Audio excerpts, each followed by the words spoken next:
Hello, I'm Dynast Amir.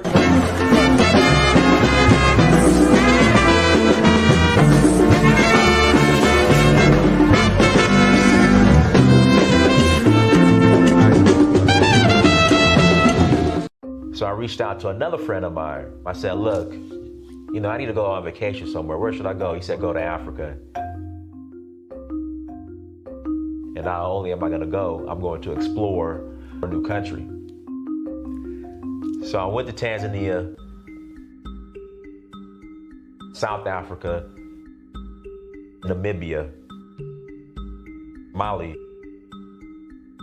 Senegal, Morocco, Liberia, Namibia, Kenya, the Voodoo Festival in Ouida, Gambia, Togo, Cote d'Ivoire.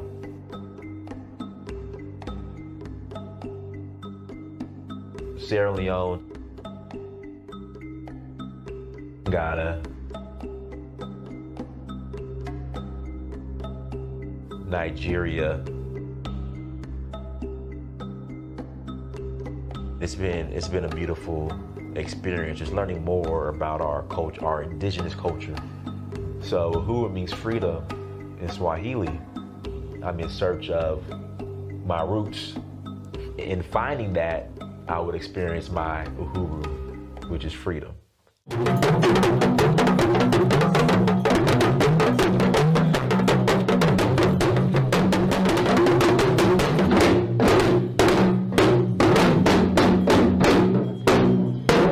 Till next time, Dynast Amir, I'm out.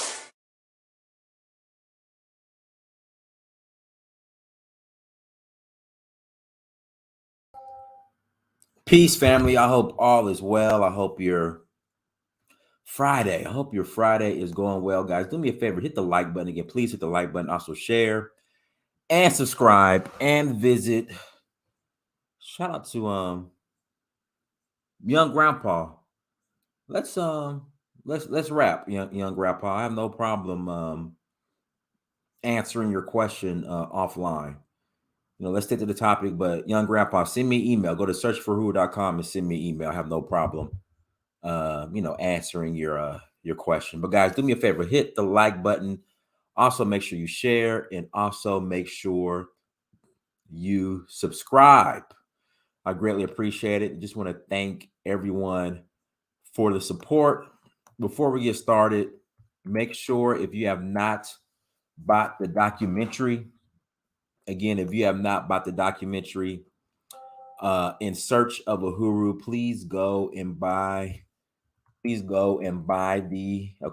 purchase the documentary In Search of Uhuru. Go to searchforuhuru.com. Again, go to searchforuhuru.com and buy the documentary. It is right there on the screen, the site, and also the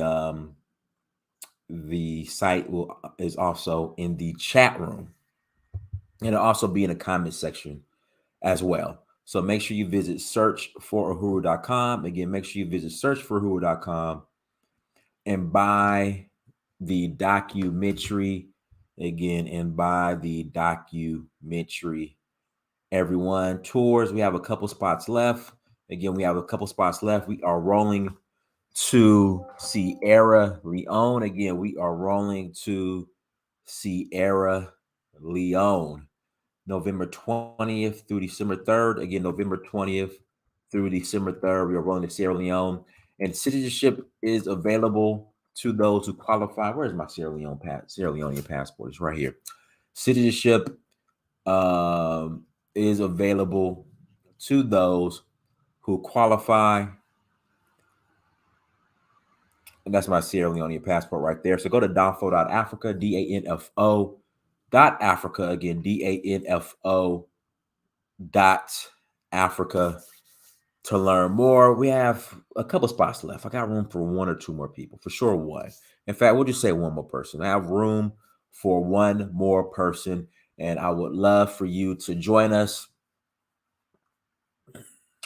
in Sierra Leone. I greatly appreciate it. I greatly appreciate, and I'm thankful to everyone who has used Danfo to help facilitate their citizenship process. I greatly appreciate it. It means a lot. So again, go to Danfo, DANFO, Danfo, DANFO.Africa to learn more. Sierra Leone, November 20th to December 3rd.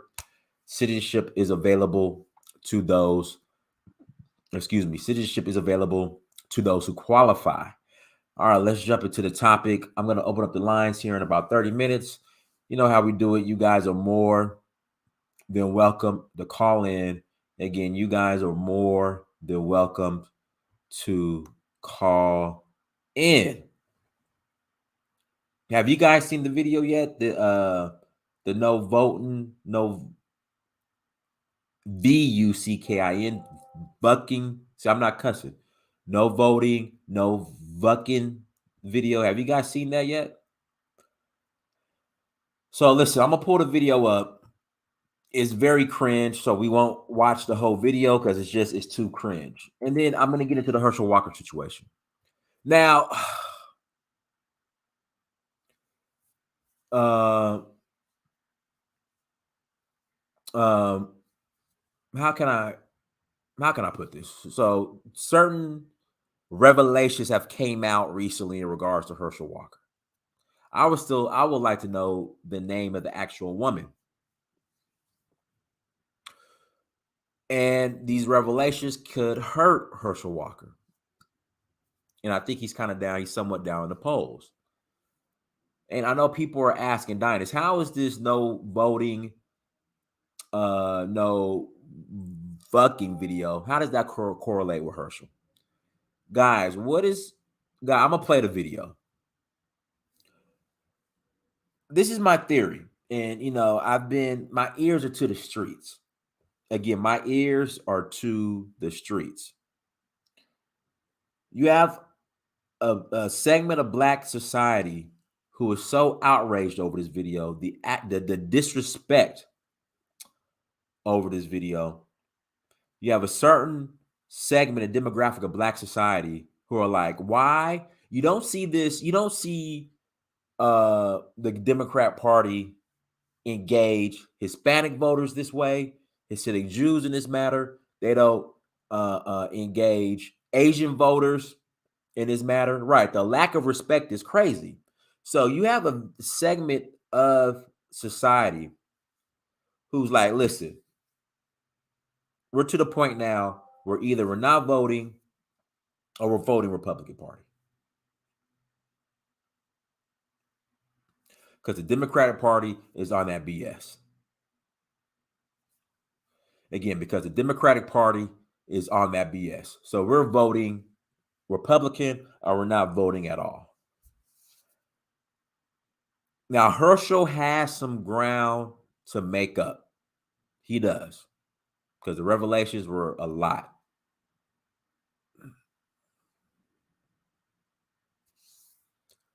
Again, it's just, he has a lot of ground to make up, especially what his son did. And this is my theory, and I'm going to put on my tinfoil kufi real quick.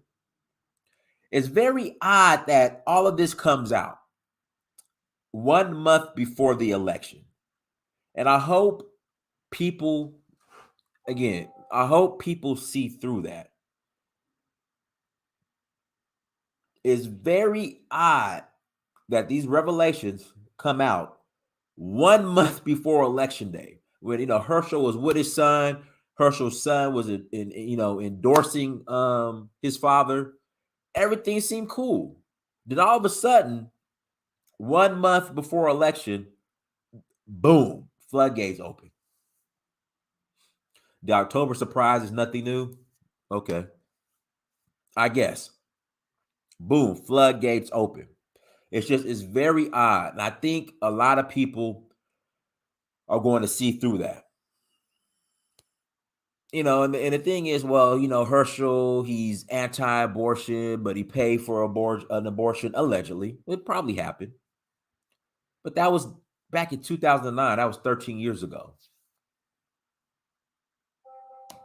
Meanwhile, Warnock is a pastor who's pro LGBTQ and abortion, which is odd to me. Like, how can you be a pastor? And I'm not saying nobody's perfect. Nobody is perfect. But to me, how can you be a pastor and be pro all this? But that's neither here and there. And listen, Warnock seems like a nice guy. I don't know the guy. I mean, but what also's hurting Warnock, it's the Joe, it's the Joe Biden effect. Guys, we have a whole clown in office. And I'm just shocked that, more people, the people who voted for this guy, I mean, some have regret, but it's just the people who voted for this clown who was in office, him and Kamala. Golly, man, those two. Like, it's just like, if you vote for Warnock, you're supporting Biden and Kamala. That's the thing. Like I said, Warnock, he's a good guy. I mean, I have no problem with him.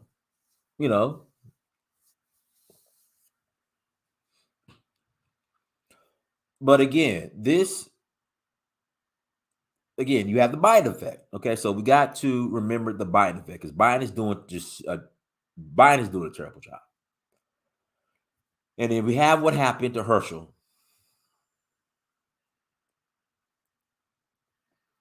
Hey, listen, Herschel was the man. Herschel is the man. Herschel was God at UGA. Herschel is God at UGA. It's what it is. I'm UGA alum. Listen, part of the reason why I went to UGA to play football and ran track, blew my knee out in football, still ran track, is because of Herschel Walker. So when I was in high school, I ran track, I played football. So I was looking for schools that would allow me to do both sports. Because some schools are like, listen, you come here, you just playing football. You ain't running track. You ain't doing a second sport. So a coach came up to me and said, hey, man, look at your UGA. Herschel played football, and he ran track. So I said, oh, okay. So I looked at the UGA. And that's why I went to UGA. I mean, that's not the only reason why. That's not the only reason why. I had a very close friend at UGA, my brother Buster. Shout out to Buster, who I talked to just about every day while I was getting recruited. And he made me feel like home, and he took care of me when I went to UGA. So Herschel Walker is who sparked my interest to go to UGA. Buster is pretty much what sealed the deal. Because I was getting recruited by a lot of schools, but I talked to Buster almost every day while I was getting recruited. And I was like, all right, I'm coming to UGA. I feel like home. So that's why I went to UGA. If you ask me, Biden's not qualified. It's what it is. Like I said, if you voted for Joe Biden, again, if you voted for Joe Biden, you're in no position to criticize Herschel Walker. I'm just saying, we have set the bar so low. Right, but let's watch this video real quick.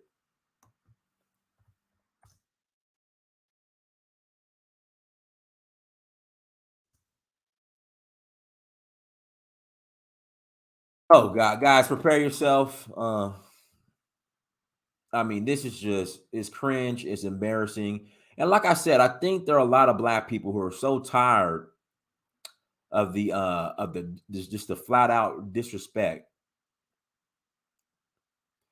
that they're just like, listen, I'm voting Republican. Or I'm not voting at all. All right, here we go, guys. Oh goodness. This is just here we go. Guys, hey, Tiarka, that's another video. And Tiarka, I did a video months ago, well, now I guess years ago, on how the black voters, the black voter in America is a liability to the planet. And this is why. This is why right here. But that's another show. That's another show. I said the black voter in America is a liability to the planet. You guys see what's going on in Ukraine and Russia, between Ukraine and Russia, which could have been avoided, but your boy Joe Biden put a battery in Zelensky's back, and now they're about to pay for it. That's another show. Because again, and Trump predicted that was going to happen. Trump, everything that's going on right now, Trump predicted was going to happen. Again, Trump predicted everything that happened, that's happening right now, was going to happen. But let's jump into this video. Oh goodness, this is true.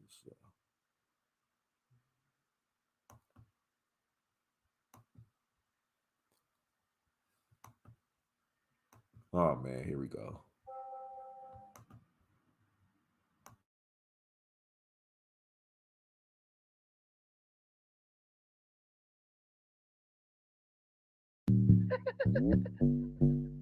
Yeah. Trade checks, I think we got one. It's voting season, bruh. No voting, no loving. No voting, no touching. No voting, no nothing. No voting, no fucking, no voting, no fucking. No voting, no loving. No voting, no touching. No voting, no nothing. No voting, no fucking, no voting, no fucking. BLK app looking for some action. Swear the homie Scott was heavy. Face is a 9, abs a 10, D is a to be determined. He got mad jokes, he don't seem broke. The only red flag, he said he don't vote. This midterms for all the single Q. Wanna hit this booty, gotta do your civic duty. No voting, no loving. No voting, no touching. No voting, no nothing. No voting, no fucking, no voting, no fucking. No voting, no loving. No voting, no touching. No voting, no nothing. No voting, no fucking, no voting, no fucking. Yeah, don't stop now. Stop my ballot box again, but my homegirl through. Put the buy in partisan. Politics be so nasty. Make me wanna flirt ya. Show you how to be a poll worker. Legs in the air, I don't care. Anyone could get it. Universal health care. If you wanna come before the deadline. Come in the jacuzzi, gerrymander this coochie. No voting, no love, no voting, no touch, no voting, no nothing. Can't let me down, gotta stand up for something. No voting, no love, no voting, no touch, no voting, no nothing. BLK, we gon' stand up for something. Yeah, that's right. No voting, no love. If the coochie is the goal, go hit the pose. Period.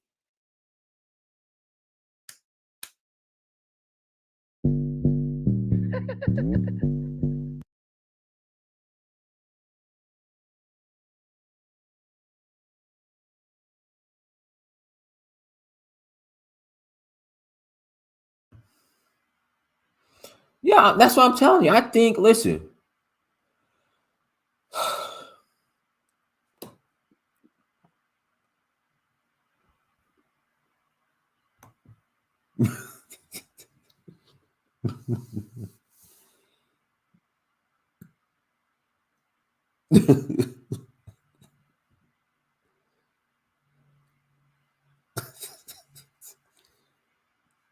I mean, listen, man. Like,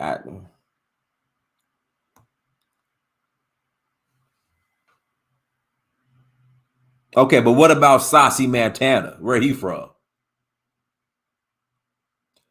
All right, everybody in the chat room saying that Trina ain't FBA. Where's Saucy Montana from? Again, listen. Where's Saucy Montana from?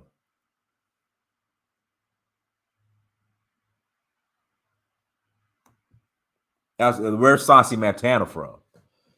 Now listen, if you could prove that Saucy Montana ain't FBA, Saucy FBA, Saucy FBA. Okay, Saucy's FBA. Okay, well.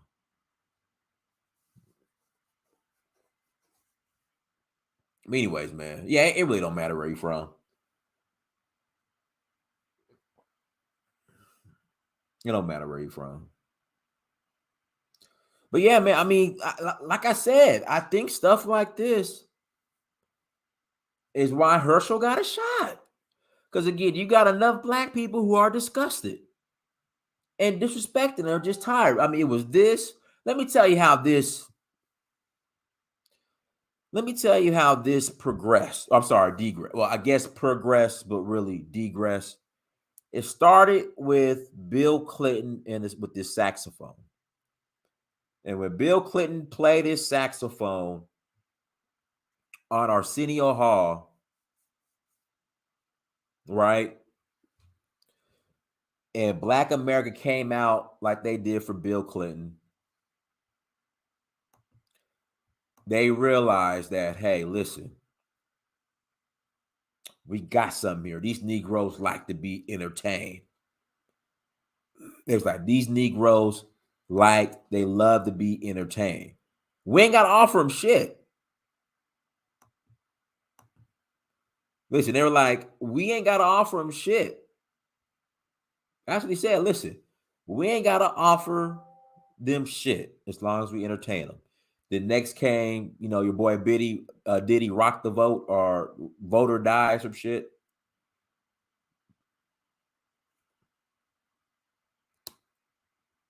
Right? Vote or die. Then here came Obama. And if you guys remember, Obama didn't do nothing for black people, but damn near every other day, he had some black celebrities at the White House to talk about what? I don't freaking know.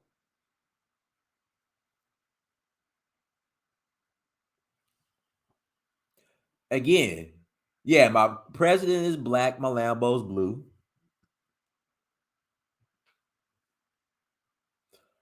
I'm just saying, like, these entertainers are at the White House with Obama every other day doing what? Just entertaining Obama. Then here came, Sleepy Joe sitting down with Cardi B. Trina is half FBA in the Caribbean. Oh, well, she FBA then. Puerto Rico, she FBA.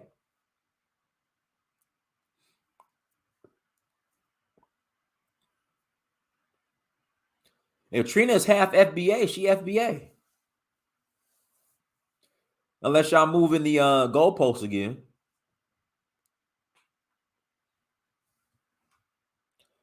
So yeah, so this has just been a progression, like somebody said in the chat room. Cardi B. And the thing is, black people continue to excuse this stuff. Again, black people, listen, when I brought up the whole Cardi B and Joe Biden situation, black people were making excuses for this.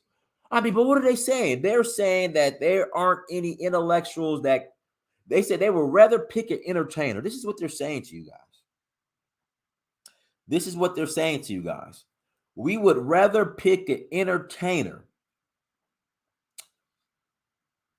Again, we would rather pick an entertainer to sit down with Joe Biden instead of a black intellectual.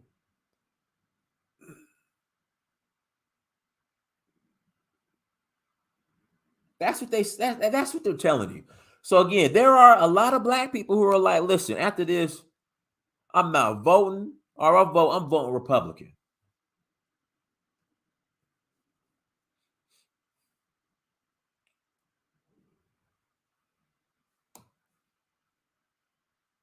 That's what they're saying. But like VLock 85 said, yeah, they got the run drop rule. So if her parent is if she got a parent that's FBA, she FBA. VLock 85, I'm looking for your comment. You said that, here we go. Got to burn it down, start over at this point. This can't be salvaged. I agree, but you can't burn it down. Black people don't own no kerosene. Black people don't control the kerosene in the lighter to burn it down. There's no institutional control that black people can't burn it down. We can do our part, little parts. but it's going to be hard for black people to burn it down. So I think black people are like, listen, what we could do is I'm not voting, or I'm voting Republican all across the board. There's no other race that does this.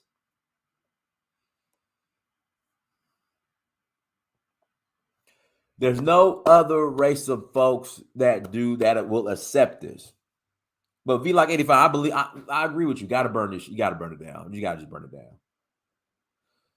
And man, and I know we're at this point because I was talking. Yeah, by definition, I'm FBA, but I whatever.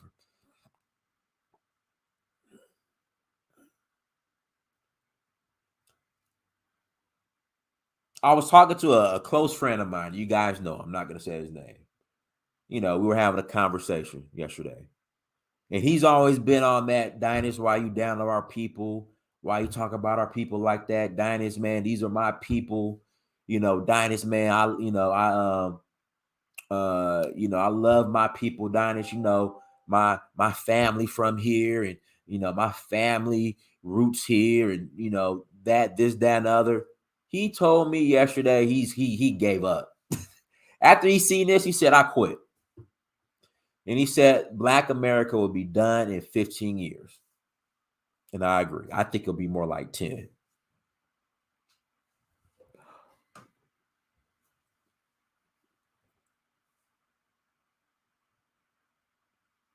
On the route we're going, Black America will be done. It's like I said, it's already done. I mean, like I said, by definition, I'm FBA. By definition, I'm ADOS. But, like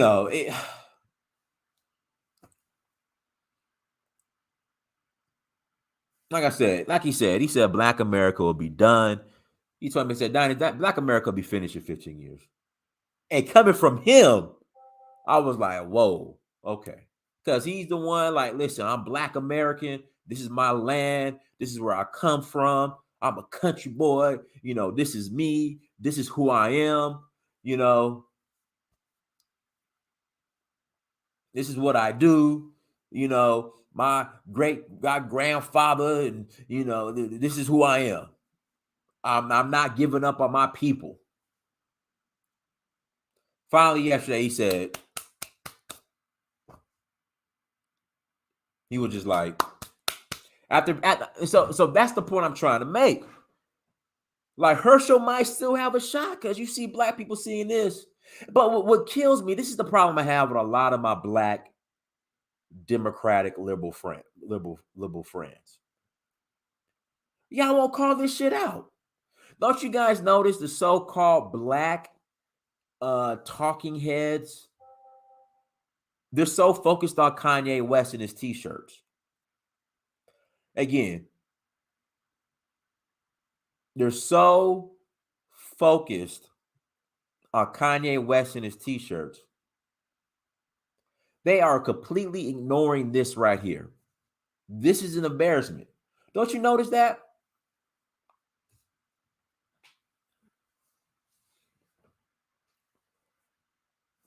Yeah, Roland Martin being one of them.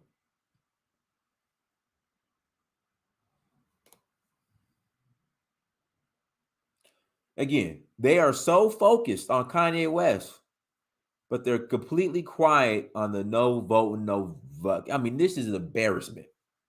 And I'm telling you, there's a certain segment of Black society that's like, listen, we had enough. We've had enough. So, guys, we're going to take a quick commercial break, and then we're going to open up the lines. Listen, if you're in the chat room and if you have not hit the like button, I need you to hit that like button. But we're going to take a quick 1-minute commercial break. And also, so I want to shout out Alexis Fowler. And guys, if you have came on a tour with me to Africa, and if you have a business, if you have a commercial, I have no problem giving you ad space where you guys could come on, and play your commercial. So we're going to take a quick commercial break, and we'll be back in 57 seconds. Hey, you guys, it is your girl Alexis Fowler coming to you with a special sale of 40% off all of my services when you use promo code VIP40 at alexisfowler.com. As a brand designer and consultant, I provide services like digital art, logo designs, packaging designs, web designs, social media flyers, and much more. If you're an entrepreneur with a business or a startup company and you need help with branding and graphic design, make sure you take advantage of this opportunity with 40% off using promo code VIP40 to get 40% off on all my services at alexisfowler.com.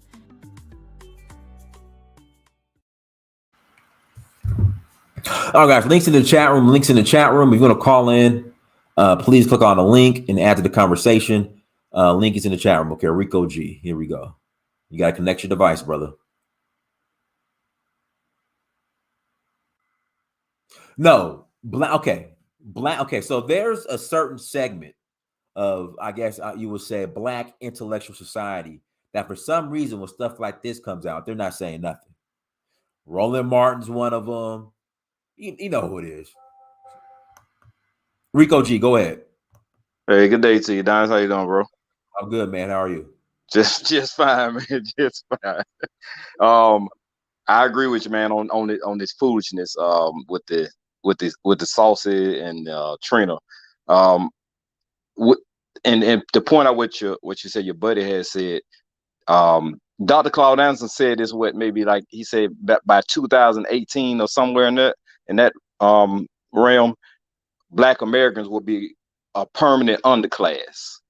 And this is a clear sign as far as what we do politically and as a group. And this is a clear sign that it's here. And like you pointed out, that no other group will accept this. And once again, I point out we see the Democratic Party as our God, and in a sense like a religion. Listen, black culture in America is a Democratic Party. Yes, that's black. Somebody said, like, I remember, black people in the chat room, Black Americans being upset when I said black people have no culture. I lied. Black culture in America is the Democratic Party.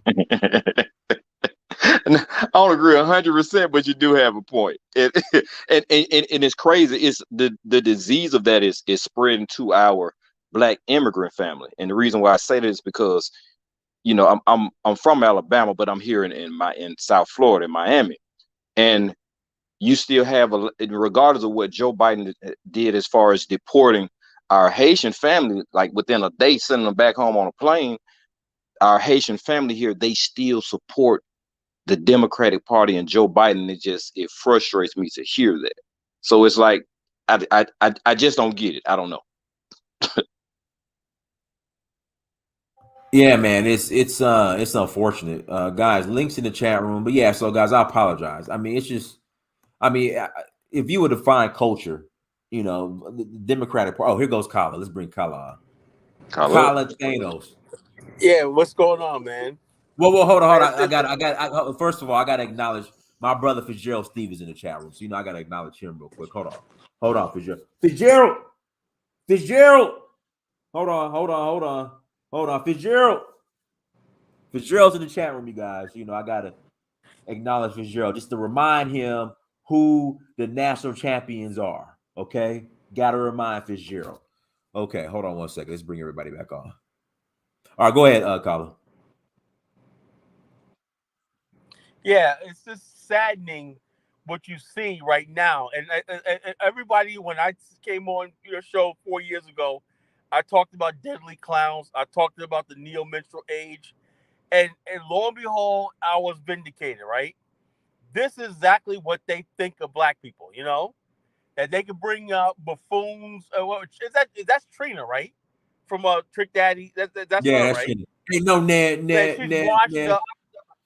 Yeah. I don't know Ned. Yeah. She's washed up, disgusting looking, and everything. and then they got a fat gay guy out there with fingernails. And I'm like, either that is either the Republicans are behind this to piss black people off, or if these people really think this is a serious attempt. I haven't seen the interview yet where they will say, ask them, what would possess you to put out something like this? Now, Colin, I'm sorry. If you look up the group that backs them up, they're called Civic Nation. So I advise everybody to go to their website and see who runs that. It's an interesting. It's probably thing. white LG. This is what it is in America right now. Black people, the rulers of Black America are white women, white feminists, right? The heads of Disney and everything. White feminists, white gays, right? In that hierarchy. And then you got the loser white guy who's like a communist, right? This is a guy who never achieved anything in life and everything. So he's bitter against the white people that actually have money and can make it. That guy right there thinks that we're his natural ally. In other words, he's calling us losers. You know, I got all these losers out there. All the systems, capitalism, it's everything's stacked up against people of color and everything like that. No, if that guy was born with a silver spoon in his mouth, he was speaking a different tune. You know, because he couldn't benefit from the white supremacy society. Now he wants to be your ally. So they get all the black vote for doing nothing but being losers and outcasts in their own community. And that's what they think of Black America. That's why they hate the straight heterosexual black male. That's the number one person under attack is a straight heterosexual black male. You know, and they're coming after it. How did we basically get them out to the polls without giving them nothing? How do we subdue them? I mean, the Klan could have took a lesson from these people, right? These guys are actually suppressing the black heterosexual male thought, vote, and everything, and say, get your black ass out to the poll. We don't care. You know, we got a bigger thing. We got transgenders to think about. We got illegal aliens to think about. You know, we got my daughter's transition to a boy to think about. That's what's going. That's what we got to put our vote behind. You know, and so the bottom line is say, get your ass to the poll. You know, I don't have to get to the poll for nothing. If I want to stay in the freaking excuse my language, dice. If I want to stay in the hell home this election, I can stay home, and no one's gonna bully me to no poll. And especially, I'll tell you, if you want me to go to poll, I'm going to make sure, and I'm going to put for Republican. Now, this is where the bullet meets the road. We're not going to have an opportunity like this again. Black America has a chance to free itself from the psychological bonds of the Democrats. It's done. Carla, it's done. It's done. It's done, Carla. I know you talk about, you know, summertime in Harlem with your family in New York back in the 80s. Yeah, I know. I know where you going, Carla. You know, back in the 80s in Harlem, you know. In Harlem in the 80s, you know, me and my family, black family, you know, my black, we used to play hopscotch and jump rope, man. You know, that's what I used to be saying. Call me thinking about them old time Black American. They coming back. That's a good one, Colin, man. You got. You know, listen.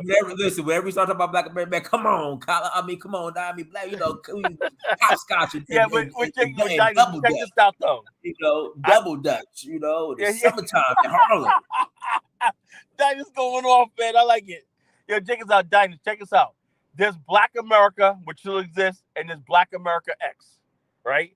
Black America X is all the fuckery and all the shit that white society promotes as Black America X, right? As Black America. Black America X is all your entertainers, your rappers, all the fuckery. Every time you see Black America, you ever ask yourself the question, who elects black leaders in Black America? I don't remember voting for Al Sharpton. I don't ever remember voting for Benjamin Crump. I never remember going to a poll and pushing a lever for any of these people that call themselves leaders. That's Black America X, right? There's an alternate reality that goes on. It's like a matrix. There's one reality we live in, and there's a reality put. That's why we're constantly fighting. That's why we're constantly fighting for our image, right? White people can be as screwed up as they want to be because they know they're white. They're not putting this matrix like we are. We got to constantly be showing that we're different. We got to constantly be doing this, whether it's changing our names. Some of us try to do escape to Africa and everything, but the whole world, until we destroy this Black America X thing and this ultimate reality and take control of our identity, we're not going to be safe no matter where we go. Because people always want to look at the negativity and identify us by the negativity that we see. You know, so that's what I'm saying. So what you see is they're basically telling you you're ghetto, you're nothing, you're ignorant, and all stuff like that. And the majority of black people, intelligent black people, I know, we just sit back and shake our head. There's nothing we can do about it. Yeah, you can. When you get on these platforms like this, let these people know how you feel, right? And start pushing back against the stuff, right? And then when they get the message, they say, "Oh yeah, we have a right to defend ourselves and push back on this nonsense." You know, we're not gonna let them just because you give Rihanna, Dr. Dre, and Snoop Dogg the keys to the Super Bowl, if that don't mean shit to us. Let's turn the goddamn Super Bowl off this year. How about that? Let's stop freaking going to the movies. Let's stop freaking watching MSNBC. Let's stop watching sports. Let's shut this freaking place down till we can tell these people you don't know us and you ain't gonna define us. You know, that's what needs to happen. But as long as they know that they can bring out Snoop Dogg, they can bring out Jeezy, they can bring out Cardi B, and you're gonna be shucking and jiving and doing the Negro shuffle to the polls every year. That's what it is. You know, until you basically black people, I already put my foot down. You know, I don't give a, I can't tell you any rapper. I only know these rappers when they die. R.I.P. RPNB with peanut butter, rock, whatever like that. I don't know who the hell was. I didn't know who this nigga was.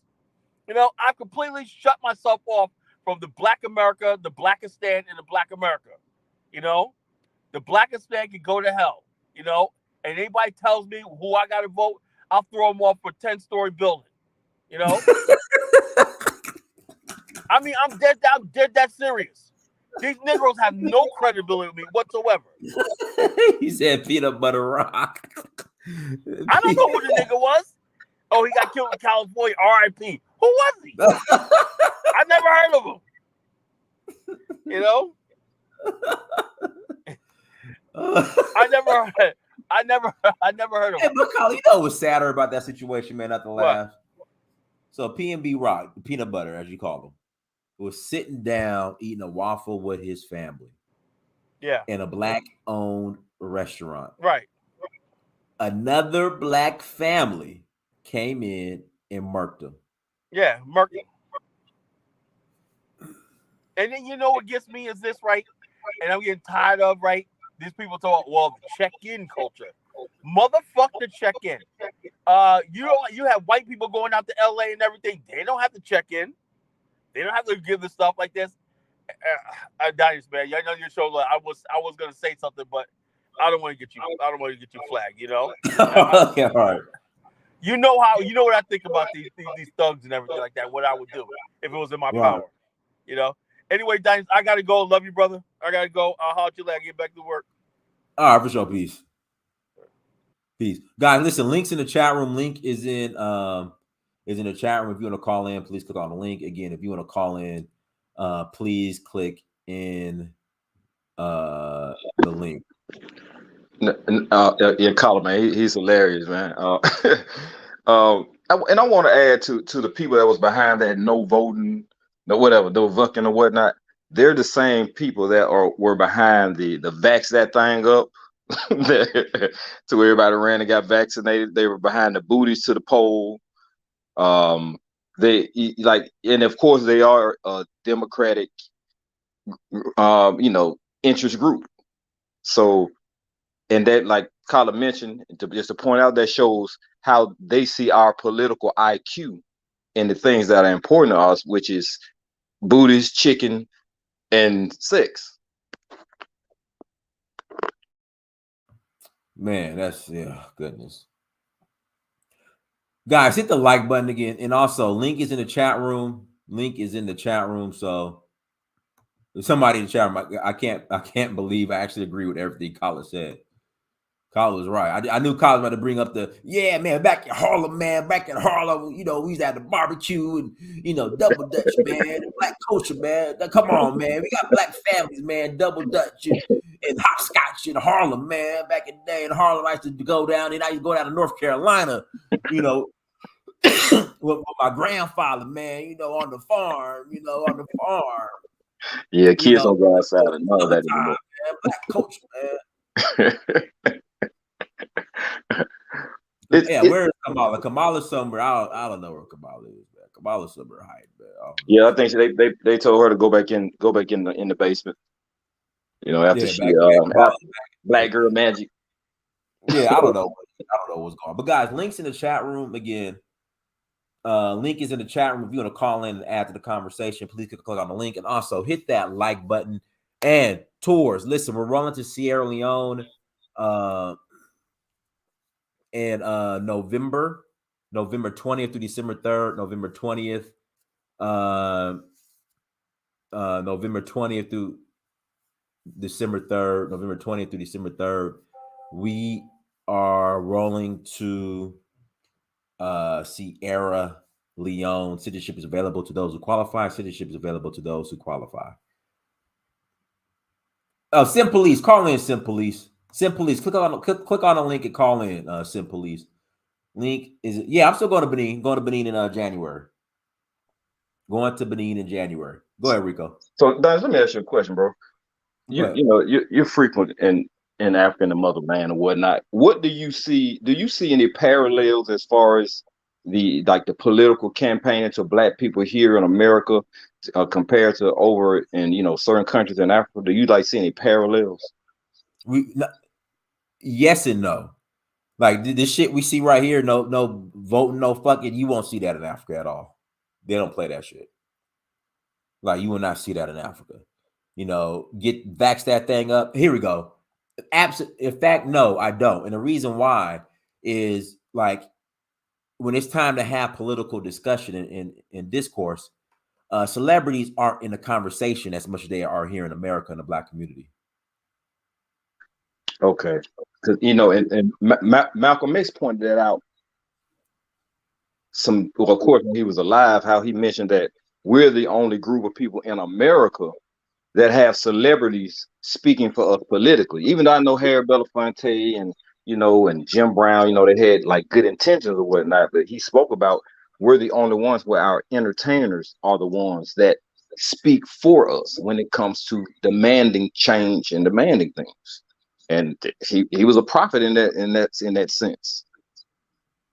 And the powers that be, they ran with it, and they're doing a great job at our detriment. Yeah, guys. Again, somebody said, shout out to Jade Dior in the chat room, guys. Links in the chat room. Link is in the chat room. If you want to call in, click on the link. Also, hit the like button. Again, please hit the like button. But those were intellectuals, even though they were entertainers. A point here, I guess. Would you consider Harry Belafonte intellectual? Whoa, K, hold on 1 second. K Dye, you brought up a great point. And see, this is another thing that my Black liberal Democratic friends don't want to talk about. LA, New York, happening out here in Atlanta. Every major city, Democratic city, Black folks are getting pushed out. Every single one. Every single one. Very true. And they don't talk about it. They don't talk about it. It's happening right now in Atlanta. The Black population in Atlanta is decreasing. And it's happening with this thing called property taxes. They're really inching those property taxes up to where people just can't afford them anymore, and home insurance, to where it's just easing people out of their homes, kind of being forced to sell and relocate. Yeah, but what's crazy is here in Atlanta, I mean, you can't blame the white man. The tax assessor, mayor, all Black. Yeah, what is it down in? Is it South Fulton County? Well, the city of South Fulton now too. South Fulton, yes. And city of Fulton, yeah.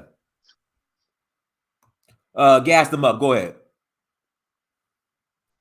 Yeah, man, I'm walking the streets. I ain't gonna be too long because it's noisy. I just want to point out something you just said, because the brother asked a great question about politics in Africa. Eventually, the way it's heading, it's gonna come. I'm watching all these Nollywood films on Netflix. They're slowly starting to put these androgynous characters in the Nollywood films.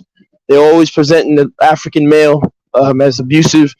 I told you one of the energy drinks was supporting single motherhood. So, of course, the problem is, again, people follow people without stepping back to say, who are we following and why are we following them? And should we be following them? And I think the problem in America is black people don't have the control that they need. They can fight for it, but when you fight for it, think about the audacity of a Joe Biden telling you, if you don't support him, you aren't who, you say you are. That just shows you the type of authority he feels he has in terms of determining what blackness is. So, it's crazy. And like I said, man, I hope that black people in America can find a way to wrestle the community away from the grip and control of these mad people. And like I said, they're bringing it to Africa. You go on LinkedIn, you start looking at these especially these Nigerians, these woke Nigerians, and I'm gonna put it out there. I believe many of these woke Nigerians were behind that whole SARS riot that was happening in Lekki too. You hear Gas them up say it here on Dynasty's platform. They were. Yeah, they were behind all that nonsense. Not to say that the police was doing the right thing, but again, these people, you look at, people talk about Shoah, you start looking at who's funding him. It's a lot of, and it's sick and it's sad because, a lot of these Africans are coming to America. Sawara is getting fronted by the same organization that's fronting the girl who lives in Canada that was rolling with Sawara. I forgot her name. But they're getting fronted by this group here in America. I can't think of the name of the group right now. Simpolice. Go ahead, Simpolice. You gotta mute yourself, Simpolice. Yeah, I'm trying to turn for some reason my shit is low. Hey, I'm gonna go out and come back in. My shit is low. I hear you. Oh, your battery's low. Well, I hear you fine. Okay, never mind. Yeah, guys, do me a favor. Hit the like button.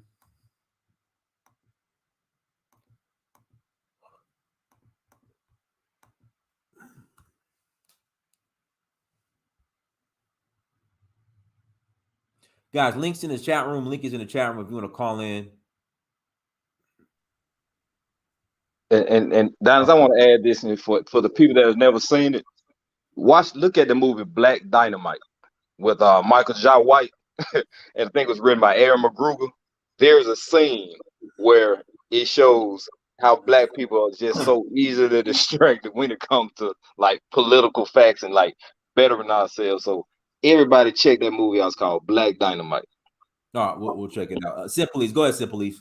Hey man, first things first, man. You know what I'm saying? Salute to your platform, my brother. You know what I'm saying? You're doing big things. You got your tour going on. You know what I'm saying? I can't wait for the one that they're going to Tanzania. You know what I'm saying? My 19 arrests.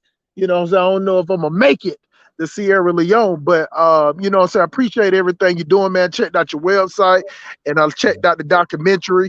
You know what I'm saying? Hopefully when my son come over this weekend, I'm gonna let him watch it also. You know what I'm saying? Because I'm trying to get him to go to Africa with me, but my son told me he didn't want to go. And I asked him, I said, why you don't want to go to Africa? And out his mouth, he said third world problems. And I'm like, where did you get that from? You get what I'm saying? So that just shows that how the media and the liberal party, the Democratic Party is pushing this narrative to keep black people, even before it's young. They're trying to indoctrinate them into where, you're not going to get anything better than America. And, it's a lot of us that feel this way.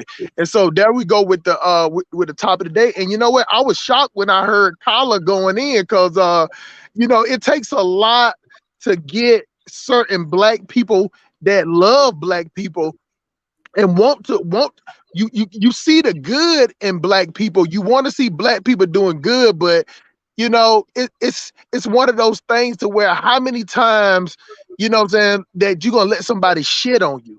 You get what I'm saying? Like how many times you gonna get happy for a group of people, then turn around and they throwing shit at you like monkeys the next day. The problem with most of our people is the only thing we consistently do is fuck shit. Dumb nigga shit. Hood booger clutter shit. I'm sorry, Sim. No, sir. Metro Atlanta population is increasing. Not for black people. No, for black people, Metro Atlanta is decreasing. It's decreasing. It is more. Go ahead, Don. I'm sorry. Go ahead. Yeah. The amount of black people in Metro Atlanta is decreasing, and especially specifically Atlanta is decreasing. But go ahead, sir. And you know the biggest reason why it's decreasing because they jacking up the price. They gentrifying Atlanta. Even though you have successful black people, black people is not gonna continue to pay $1,800 to $2,500 a month in rent somewhere. White people, they gladly do that. You get what I'm saying? Because white people create their own business. Like I always have this analogy where I say a white person can go out there in their backyard and see a spoon in the backyard and it say GW on it. They'll get a grant from the government. They'll court off the area. They'll have a system before we come. That little spoon that got GW, they don't created 100 jobs with fully backed by the federal government. You know what I'm saying? Then you got auctions. You get what I'm saying? You got all type of proprietors that come in and solidify their business. So, you take a business like Ferrari, you know what I'm saying? Where you don't supposed to sell that car. It's a system. That's the thing about white people. They operate in a system and we don't. We operate off feelings. You know what I'm saying? One day we love you, one day we hate you. You know what I'm saying? We love you, we'll praise you. If we hate you, we want to see you die. White people can hate each other. I have seen it, Dynast. White people can sit up there and talk shit about each other. When they sit down at the table to conduct business, they make sure that all the I's is dotted, T's is crossed. I don't actually seen it when I'm negotiating my service, you know what I'm saying? That when they don't like each other, they don't even look up from their paperwork, Dynast. You get what I'm saying? They'll just conduct business. They won't even look each other eye to eye, but business is still conducted. But when black people, when we see each other, we look up each other up and down. We know what I'm saying? You got to roll your neck. You got to pop your mouth. You get what I'm saying? You got to roll your eyes. You got to be extra with any type of interaction when it comes to each other. So when you got this thing to where y'all was talking about earlier about the no voting, no vucking, and you get what I'm saying? Like the funny part is that no other group of people love a gay, flamboyant, big, fat, silverback, no neck, fingers wagging, throat loose, sugar boy. I'm trying to be politically correct as much as I can. Then black women. Black women love Saucy Santana. You get what I'm saying? Now, see, the funny part is that you got black men that, like I said before, we're because most black men are conservative. You get what I'm saying? So we don't fuck with Saucy Santana. But if you sipping for the women that's supporting him, if you giving them $30 or $40 or seeing what bill you can pay, they're turning around and using the money that you give them and supporting the big sugar boy. You know what I'm saying? They're telling you to eat his ass like groceries. You know what I'm saying? If you don't, you got to vote. Like think about that. Think about the brazens. You know what I'm saying? Think about how as black people, how it, at the end of the day, man, the brain plateaus at a certain, for most black people. I have seen it. You get what I'm saying? I have talked to people that can barely come up with a coherent sentence. You know what I'm saying? Like it amazes me that you have a lot of black people that sound like they just jumped off the slave plantation yesterday. You know what I'm saying? Like they still got the chains in their hand. It ain't just wrapped around their neck. And as long as we continue to not hold anybody accountable, it's not that there's no accountability, because people try to check everybody. You know, so people try to check it. What it is that, Dynast, is no consequences when you check somebody. You get what I'm saying? It's none. It's none at all. So you can sit up here, I can sit up here and say whatever I want to say about black women. I can sit up here and say whatever I want to say about black men. But if it's not any consequences amongst our people, amongst us, We're the type of people that, you know what I'm saying, black people can be scared to death of anything white people telling them to do. But if they figure out that, you know what, white people ain't gonna do nothing to them or they won't get locked up, then black people come out their shell. You know what I'm saying? It's almost like with black people, you know what I'm saying? Only thing if you put force upon them, if you put your hands on them, then you know what I'm saying, you can get them to be tamed like Eve, the lady, the pit bull in the skirt. You know what I'm saying? But this is how we are as a people. So if it's not any repercussions, and on top of that, we're not hiring anybody. We're not hiring our own people. Most of the business we have is, you know, business that we can run ourselves. I mean, Dinah's your business. You know, it would be a stretch, but you can run your own business by yourself. And my business, I pretty much do, and it's hard. It's tough. It's tough, and the reason because is that in the black community, the best employee when you're dealing with black people is yourself. Now if it was a white business, a black person would stand there and fight other black people. They'll tell on other black people. But when it comes to you, somebody that look like them, they don't. It's almost like we don't feel like we deserve to be on top. It almost feels like we deserve to be led by other group of people. It almost feels like that we don't feel like we deserve for our own kind to lead us. We just want to be entertained by our own kind. You get what I'm saying? We want to, we like all the function. Like, can you imagine? I mean, imagine for like 10 years ago that, you know, I always thought that it was white people in the gossip, entertaining tonight. What a celebrity is eating. Sim, listen, I do one better. I remember back in high school and junior high, there was this guy named Marilyn Manson. I'm like, the joke was there'll never be a black Marilyn Manson. We thought white people was into that weird shit. Yeah, now it's us. It is us. I mean, talking about white. We used to joke about white people wearing tight ass clothes and, you know what I'm saying, popping pills and uppers and downers and all that. Now we imitate. Now one thing they always get on Brandon about the Pan-African. Shout out to Pan-African Strike Back. That when he says that black culture is hillbilly culture, and we imitate everything that white people do, and we take it to the next level. You get what I'm saying? That's the only difference. We imitate them as far as satire. So let me change that. We don't imitate them as having at least a $250,000 life insurance that passed down. We don't imitate them as you know, participating in Roth IRAs. You know what I'm saying? We don't imitate them as in putting a certain amount of money in your bank account every day. We imitate them on all their dysfunction and satire. But the problem is, Dynas, for 42 or 50 million black people, if it's 50 million white people that even white people call them trash, it's still 220 million of them that conduct business. That's why we don't have time to imitate them.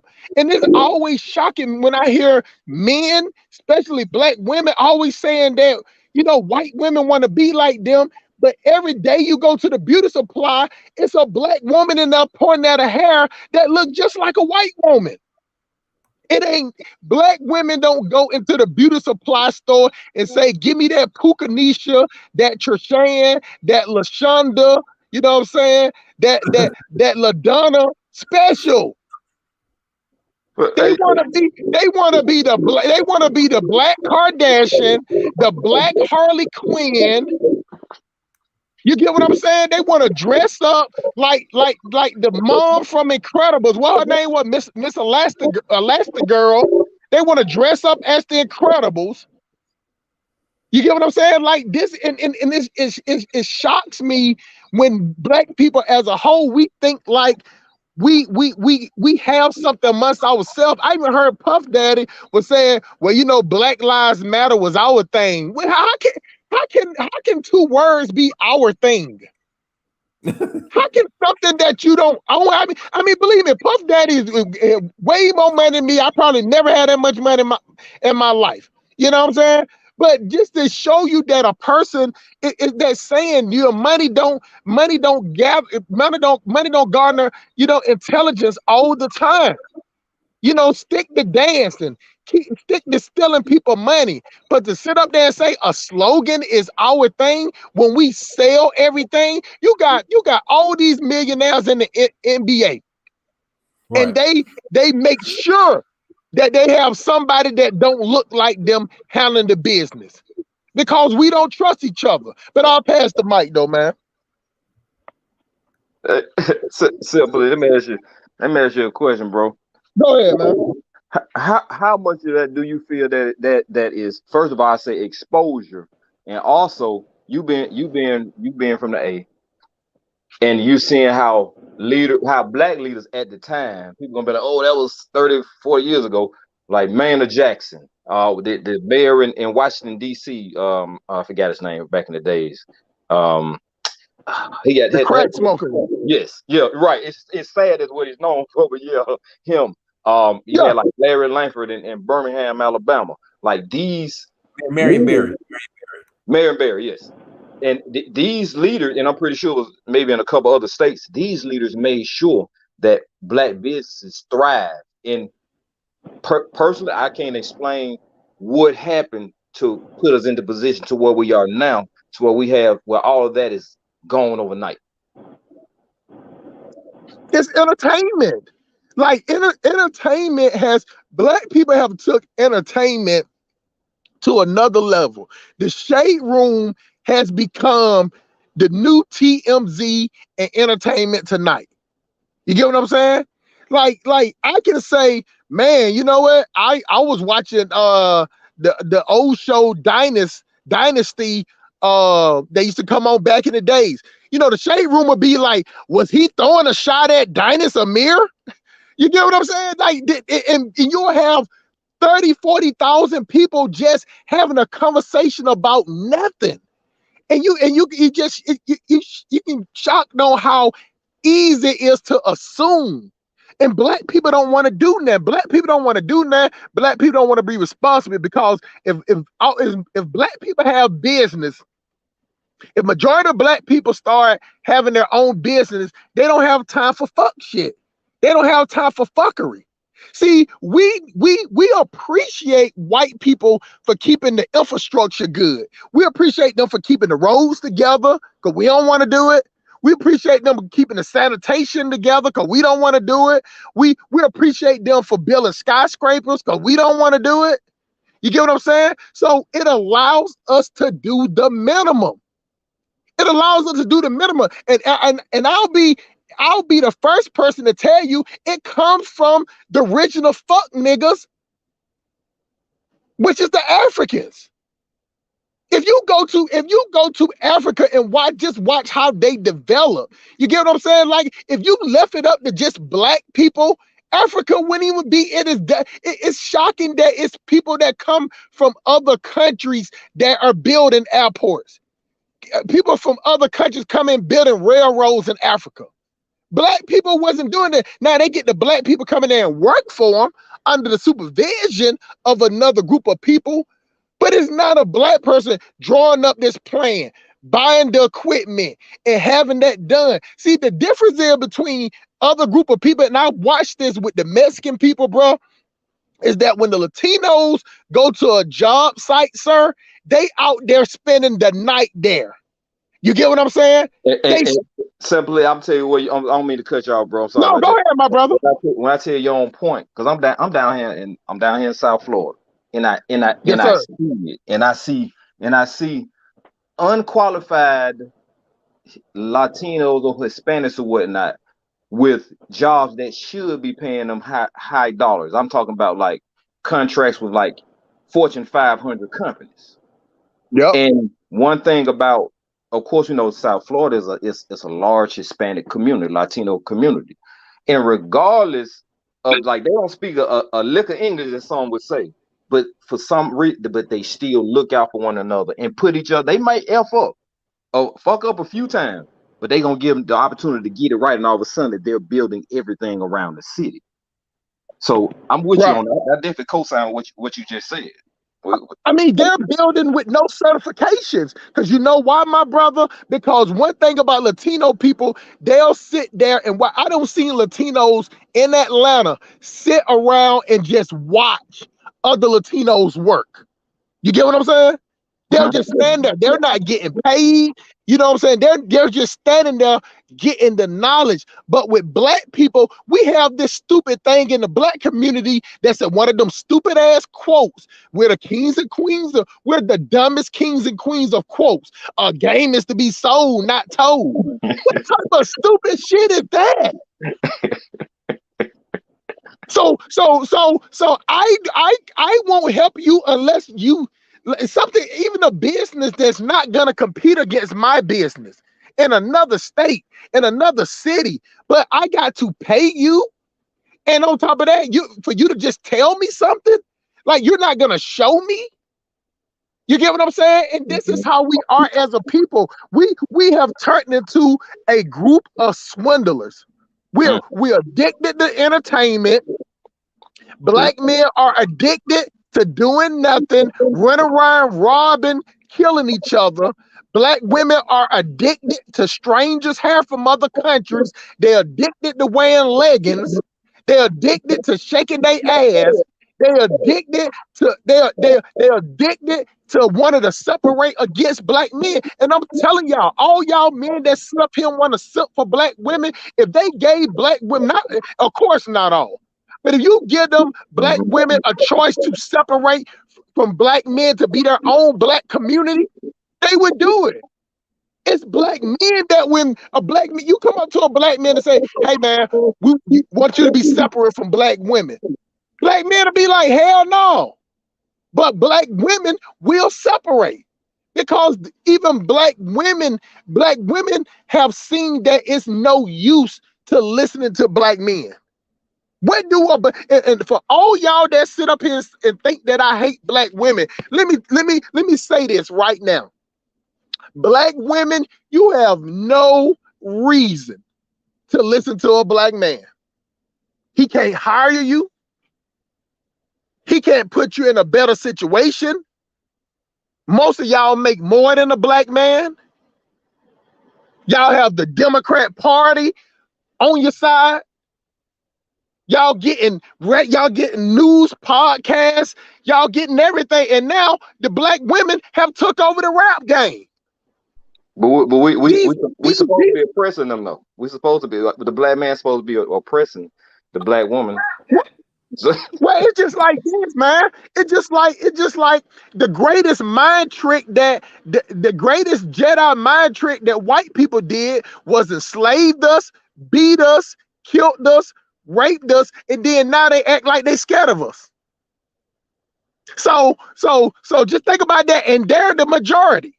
So you have black women that know that they're in a better position. They know that the system encouraged them to put the hammers on black men. But the only problem that black women got is that white men and other race of men are not snatching them up. That's the only thing that's holding them back. And it's because of their attitude. So what do white people, white men, Chinese men, Arabian men, all these people, what they'll do is, since they don't want to wife up black women, they'll just still use them as attack dogs. You get what I'm saying? Because the black woman is in a situation, she's in a crossroad. You know what I'm saying? She can't stand the black man, and the white man can't bring her home to his mama. You get what I'm saying? But she has all this. She's been propped up on a pedestal. So she has to lash out. That is a tough spot to be in. It's almost like how O.J. Simpson was when he first got out of prison. Even though he got all that money, nobody didn't want him to come to his restaurants. Nobody wanted him to come to their hotels. You get what I'm saying? But he was rich and he got found not guilty. That's where black women are today. They have the Democratic Party and the states and the federal government have put them on a pedestal and told them that they lead the black community. And black men are so stupid and such simps, you know what I'm saying, and hypersexual. All they want is some pussy. You get what I'm saying? All black men wanted some pussy and some salty ass soul food. You give a black man that, he'll let a woman talk to him any type of way. You get what I'm saying? Now, if she get the holding back the stank box, then he want to get mad. If she wanna goddamn throw that fish box to another dude, then he want to get mad. But long as she busting that coot de kente wide open and giving him salted crab legs, you know what I'm saying, with garlic butter sauce, a black man will sit there and do nothing, watch TV or play Madden. And it's sad. So I don't blame black women. And at the same time, I blame black women. Because no other group of women will turn on their men like that. You get what I'm saying? So when I say that black women has no incentive to listen to a black man, I'm only speaking on a black woman's mentality. I wouldn't say that to a Latino woman because a Latino woman don't think like a black woman. A Latino woman is not in the Mexican Chinese beauty supply shop. The Latino woman is not in the nail salon. The Latino woman is out there where her husband, brother, whoever, you know what I'm saying, out there selling food. They're at the laundromat washing clothes. They have a system. They have a system in play, and they have a hierarchy. In our community, we don't. So now we have boys being raised up to be feminine. Who's raising these boys up? 78% of them are women. So you got black men that are emotional, just like the hoes that raised them. The difference is the black woman gets a pass from the police. Don't get me wrong. I've seen police whoop a black woman. I don't see the police kill a black woman. But what I'm saying is that the minority, it happens to them at a 0.1% of when it happens to black men. Black men get out there and be just as emotional, just as erratic. They clapping their hands, rolling their neck just like a black woman. But the consequences is different for a black man. So I understand. You get what I'm saying? Now, if it was on the other shoe, if it was on the other foot, I would never do, as much as y'all think I hate black women, I would never. If I had a group of men that was like, man, you know what I'm saying, fuck these bitches, you know what I'm saying, we got to go, we got to go make some money. And I would tell black men, I'm like, why would you have to say fuck a bitch to go do what you're supposed to do? Why would you have to say, I can't stand these hoes, let me go get myself together? You should be doing that automatic. You get what I'm saying? So for black men, they want to simp for black women. They want to. It's that the black woman only needs them for sex and for a baby. You get what I'm saying? Because other group of men is not snatching them up. That's the only thing that black women lose about, and they are so pig-headed that they can't change their attitude. And even if they try to change their attitude for a day or two, you get what I'm saying? For a weekend, you get what I'm saying? That mentality is still there. The mentality doesn't go away. They can't hide it. They can't hide the attitude. They can't hide they can't hide the husky hyena behavior. They can't hide that uppity twerkism that they got, where they want to shake their stinking ass everywhere they go, where they want to yell period and snatching words out the sky. And now you got gay black men that are acting the same way. You know what I'm saying? And if anything, gay black men, now I'm gonna put a big pause on this. Gay black men act more feminine than black women. Gay black men tried their best. They tried their damnest to be more feminine than black women. And I pass the mic. Fajimoti, go ahead, bro. Hey man, peace and blessings to all the bros. Hey, and the women. Hey, Sit Police, I hear you, man. Hey, I'm with you on at least 90% of what you said. First of all, what I'm gonna say, ain't no fucking man, gay or not, going to be as feminine as our beautiful ass. Fucking, what can I say about our women? Let me see. Beautiful ass. Great mentality asses. Greatness of this other side of being Oba or Pharaoh, the crown giver of a man. The fact that from Africa you can't be that without her letting the crown seat. But I understand what you're saying. We dealing with the ones over here in America, over here, and their mentalities. I understand what you're saying.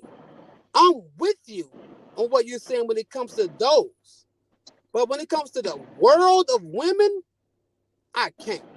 Whatever that dude name is on BET, CT, or whatever, man, get that link card ass nigga out of here, Joe. Get that thing, as Lauren Hill would say, that thing. Get that thing out of here. You ain't out switching a woman. You ain't out sticking a woman. You ain't out having baby of a woman. You ain't doing nothing over a real woman. You talk about those who trying to figure out how to be who they are. Let's help them figure it out. But I understand what you mean, because Simp Police, I ain't never been nobody's simp. Never gonna be. But bro. Right. But bro, I get you. It is fucked up. I'm dealing with it. I've left at least a couple women over the stupid ass American shit that's given into. So I'm not against what you're saying, but I'm gonna say there's another side. I like to offer alternatives to how we think. Well, see, we all know that though. We all know it's another side, but what side is being propped up? What I'm saying, brother, and I don't mean to interject. I'm gonna interject. I'm not gonna let you go. What I'm saying is that hey, bro, listen. I want to tell you, I'm gonna see to you because I feel what you're saying, because I'm hurt by the same thing you're hurt by. I'm hurt seeing what I'm seeing. I'm hurt having to realize that Willis syndrome, when it said we're going to attack the woman to get to the males, that is right. I sat there for 7 years hoping that it wasn't, finding a way to not let it be, because my single mother raised me, even though I know my father, even though my father not a deadbeat, because a deadbeat raises nobody. He raised somebody. He chose what he chose. I'm going to be real with you. But seeing his side and her side, I realize it's working. You get what I'm saying, Simp Police? It's fucking working. It's working. You get me? What we're looking at, you're looking at ego and social validated Section 8. That's what we're looking at. The black man can't come in there, and we're gonna give it all to the let me ask you this, my brother. How can a black man that don't, most black men are not entrepreneurs. Most majority of black men are employees. How can black men compete against the federal government who's propping up black women? Hold on, let me fit them. It's a two-part question. How can a black man compete against the federal government who's propping up black women? How can a black man compete against the Democrat Party who's propping up black women? I'm gonna answer both. Go ahead. I'm not an employee. I'm like you, bro. I'm a owner of several businesses, from a DNA company to a construction company to security company, private detective agency, running for office, so much. Bro, listen, I ain't trying to, if a black man is trying to compete with that, he's gonna fucking lose. The thing is, if you try to compete with it, you've already lost. Don't compete with what they have completed. Do what you're doing, Sim Police, because I feel what you just said. I feel you. I'm gonna put it to a way that my single mother, before she passed, she's dead. I don't need no sympathy for it. But before she passed away, but she taught me. I'm gonna give y'all something we don't like to talk about, because women don't think we have feelings, honestly. Even on Kevin Samuel's show, and I'm gonna bring his name up because you know how it go. You can't kill a movement. And no, I'm not a what they call a Samuelite either. Before some of them try to dismiss it that way, I'm saying it this way: we hurt too. We're in love with black women. Because Sim Police, I best believe majority of the women you had in your life, and I mean 90%, have always been a black woman. We're in love with the black woman. Hey, Dynast, tell the black or African woman you're in love with her. Dynast, tell her right now, so they know. Dynast Amir only deals with the black or African woman. Am I wrong, Dynast? Huh? You only deal with the black or African woman. Oh, correct. Yes. I'm just saying that. I want to let them know we're so in love with them that no matter what they do, I'm gonna change how they see us, if I can. Because I'm raised by a woman that taught me to see their way. But when I reconnected with my father, he told me the same thing. We're in love with them so much that we will allow so much hurt, so much wrong to us and themselves and our children. We will stay. We can say all the shit we want. And I know they never heard it this way. I'm going to put it the way they never heard it. The passion you hear from us is not to attack you, black woman. It's to tell you, I don't want to go nowhere else. So give me somewhere to go, sister. Because you keep doing it the way they taught you to do it, that don't work for us. It's never going to work for us. And you're better than that, and so are we. But it's a circle.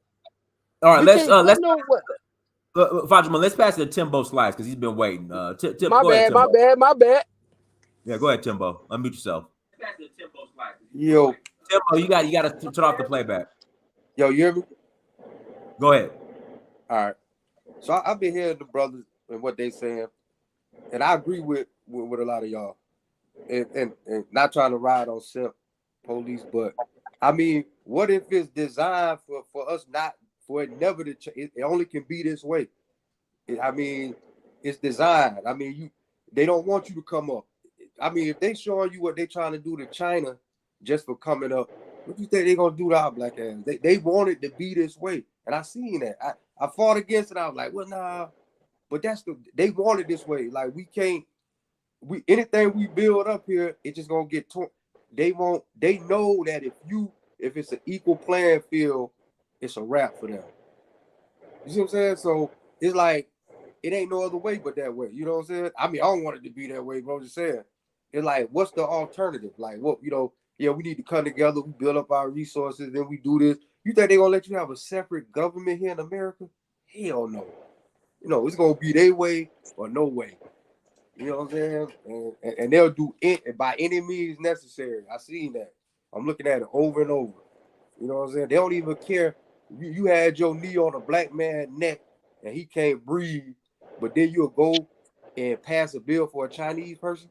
Nah, that's all I just wanted to say, But I agree with the brothers, we see a lot of, things the same way. But let me tell you this though, Timbo Slice, man. You know what I'm saying? And I appreciate your addition to what I was saying. But the thing about it is, even if the system is set up, what it is that the system tries people. It's almost like how, say for instance, me, you, and Dynast got locked up and they separated us, all three of us in a room. but all our stories come back to be right, the same. See what I'm saying? Right. Are we all not talking? See, they tried us, and they saw that, which one, how can we dissect them? They tried the same thing with the Latino people, but the Latino women just act different. You get what I'm saying? The Latino woman does not want to be at the club popping bottles. The Latino woman does not want to be in Buckhead. The Latino woman does not want to be at a restaurant buying $300 couscous and goddamn pimento cheese salads. The Latino woman don't want to wear Dolce & Gabbana, goddamn Louis, Gucci, Fendi. Yeah, they do, bro. The Latino woman do not want ass shots. The Latino woman is just different. So even when they tried to come in, the Latino woman said, no, you talk to our men. That's the difference, bro.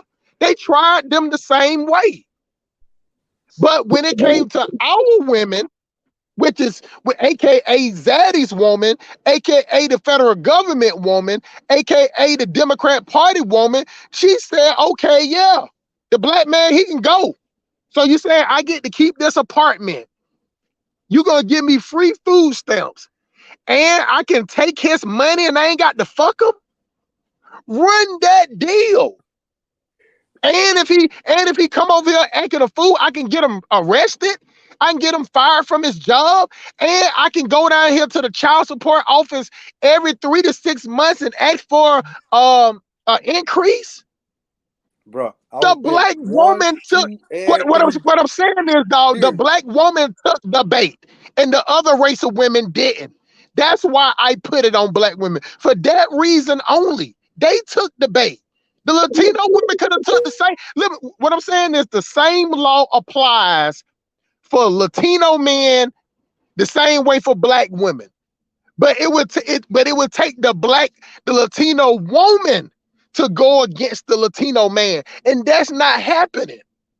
It would take the white woman to go against the white man. That ain't happening.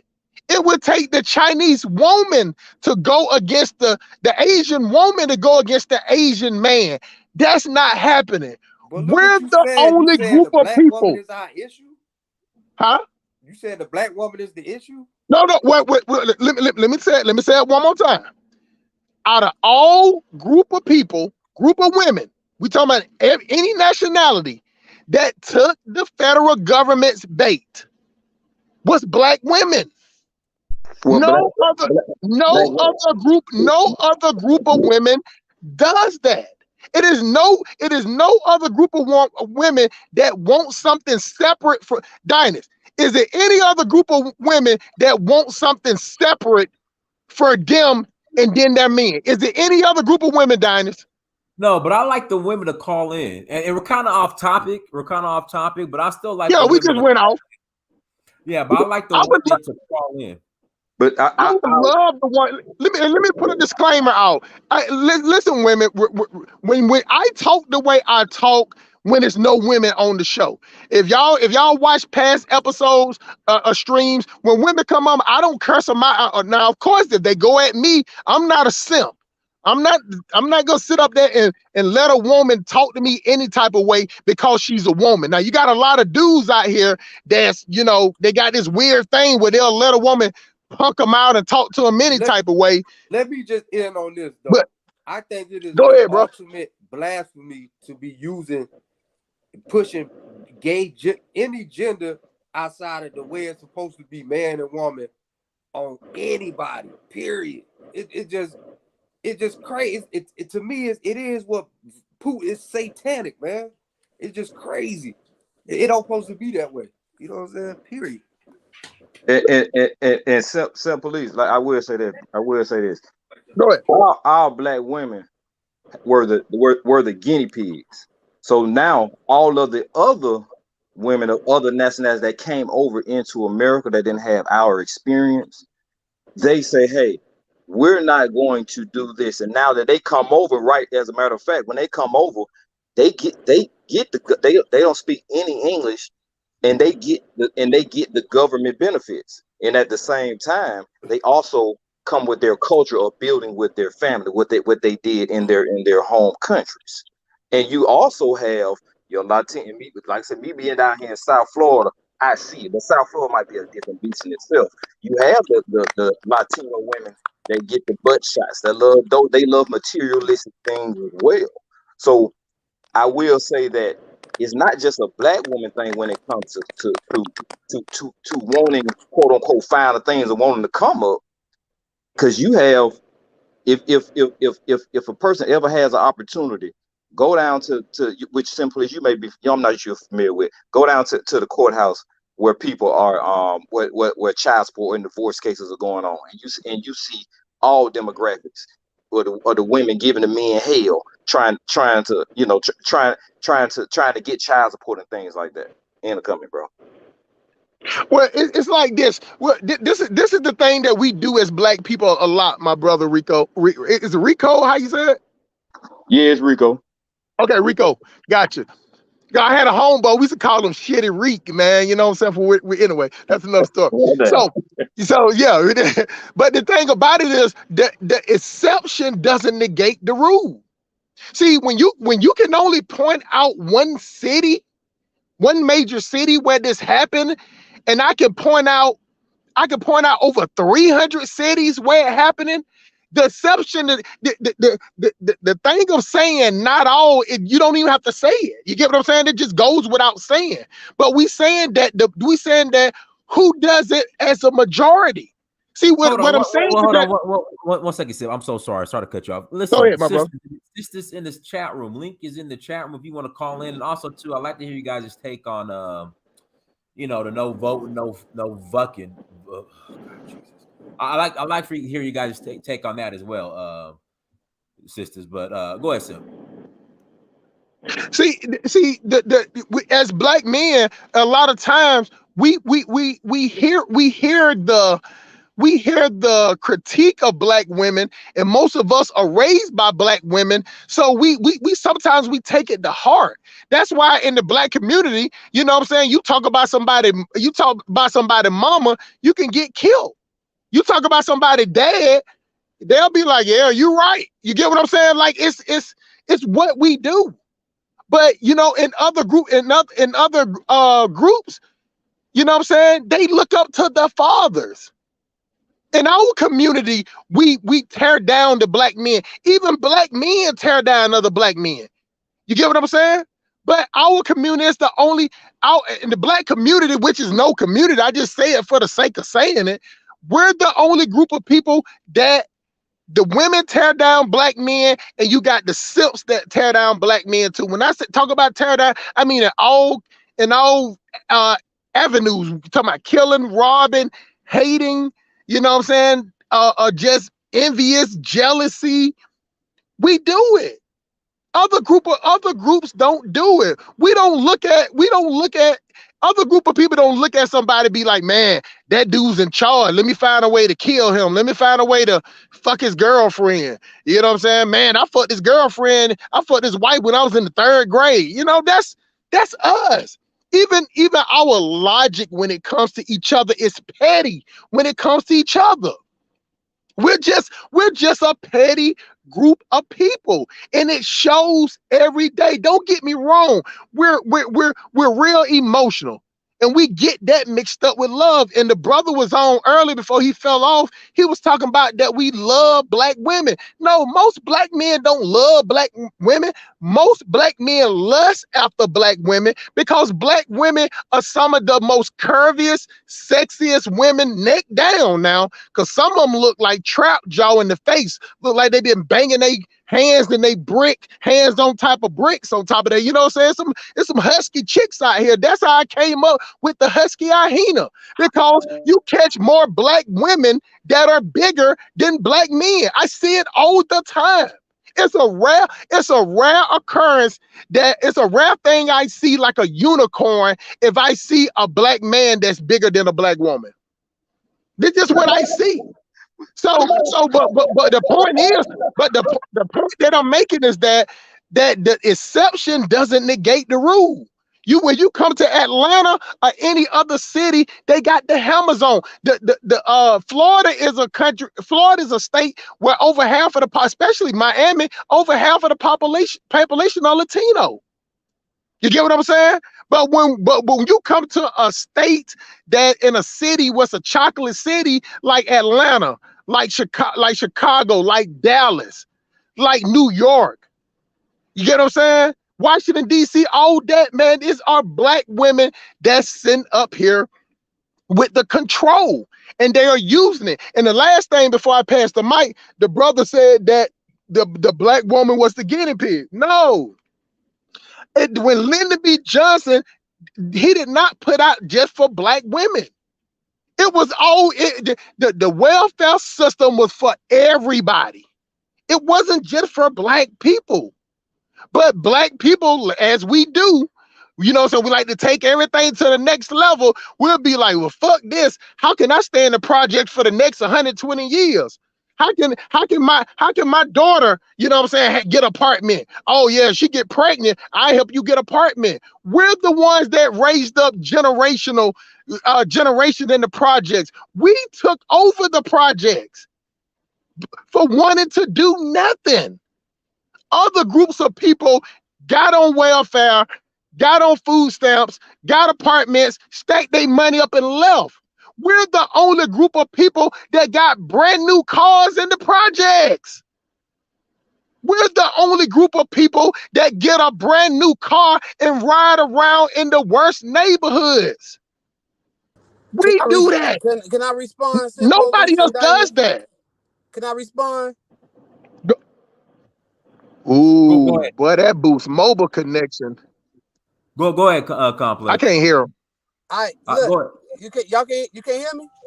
I hear you. Go ahead. I hear you. All right, my bad. It ain't boost mobile. This is being an infinity that takes over your Bluetooth. You know what I'm saying? If you don't know that life, that's on you. So anyway,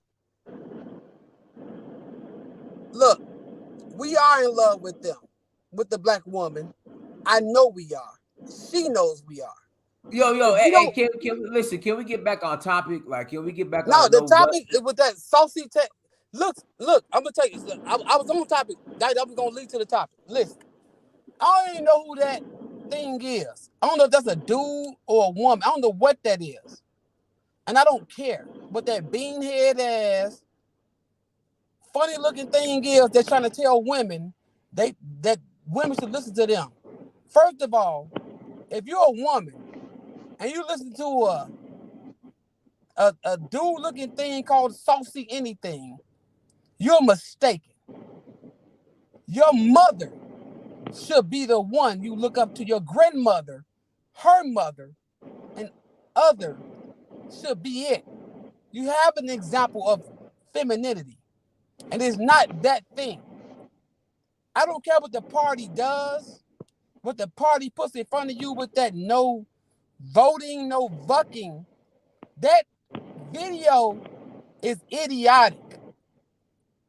And I would like to say I'm ashamed of Trina for doing it, but then again, I have to look at it like, what else was she doing? Would I tell my daughter, hey, daughter, or my daughters, actually, daughters, follow Trina? Fuck no. How about that, Dynas? Would you tell your daughter that, Dynas? Follow Trina. When I have one, yes, I would. Yes. Okay. When you have one, you gonna tell her follow Trina? No. Hell no. Right. Hell no. I thought you said, yes. When I have a daughter, I would not tell her to be Trina. Correct. So none of us is gonna tell our daughters, because daddies are the biggest protectors of daughters. Like when we got a daughter, it's like, and I'm gonna talk to y'all.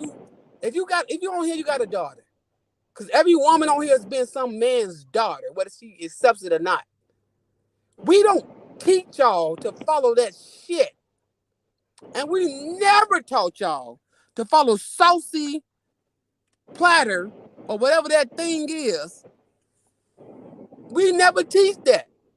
We would never tell you to follow that thing. I got daughters. And I would never tell them to follow that, and I hope they never saw that video. That video is disgusting. That video is stupid. It's bad press. It's bad media. And it's part of supremacy. Somebody so desperate to tell your children, fuck your parents, follow me. Follow what I'm saying. If your parents say don't vote for this, I'm telling you, no voting, no vucking. That is ridiculous. That is disrespectful to our people. That's disrespectful to our ancestors. And if you follow it, you are the, you know what? I'm gonna leave that alone. But it's telling our women, if you need to solicit your vote through sex. If your man doesn't vote the way the Democratic Party or the Liberal Party wants us to, which at the end of the day, black woman, and black people in general, you're not going to get anything that benefits from it, because they're really never telling you exactly what you're going to get and what to expect from you. You're going to probably end up like some of the women that Simply was talking about that he runs into or whatnot, and fall into certain social and economic and emotional conditions that will steadily leave us in the conditions that we're in now. And the Liberal Party, they understand that. And as long as we allow people like a Saucy Santana or BET or any celebrity to continue to tell us what's important to us when they're not even in our world, we're going to continue to fall. And I want to add with that to you. Whatever that saucy thing's supposed to be, and I don't keep saying thing, it's like, and I'm going to put D Wade out there too. That motherfucker's excommunicated from Chicagoland life. And I'm saying because I'm from the Chi, and we ain't playing with dude like that, man. He from Robbins, Illinois, but we like, even from a suburb, and you doing what you did to your child, that should be abuse, and it used to be abuse by the DSM-4. And if you don't study psychology, we're now on the DSM-5. DSM-4 had another statement about it for y'all to look up for yourselves, because I don't want to get Dynasty in no trouble. But I'm telling you, DSM-4 and before that, in psychology, that was seen as something that was for people that were mentally disturbed. But this is show, and I want him to keep living and thriving. So I want to end it with this. We are, if somebody else not in love with what's called the black woman, me and the people I know, we are. And Dynasty, I was trying to put that in with the fact that it's on the subject, because Saucy Thingy told black women they should listen to them. Any black woman ever listen to one of them saucy thingies has lost their man, they know it. And they'll never get them back. Listen to that thing. We ain't going for that. We never will. Any real of us, we ain't doing that. Right, Timbo? Timbo, go ahead, tell him. Tell him, Timbo. I ain't gonna say nothing. Timbo, tell him.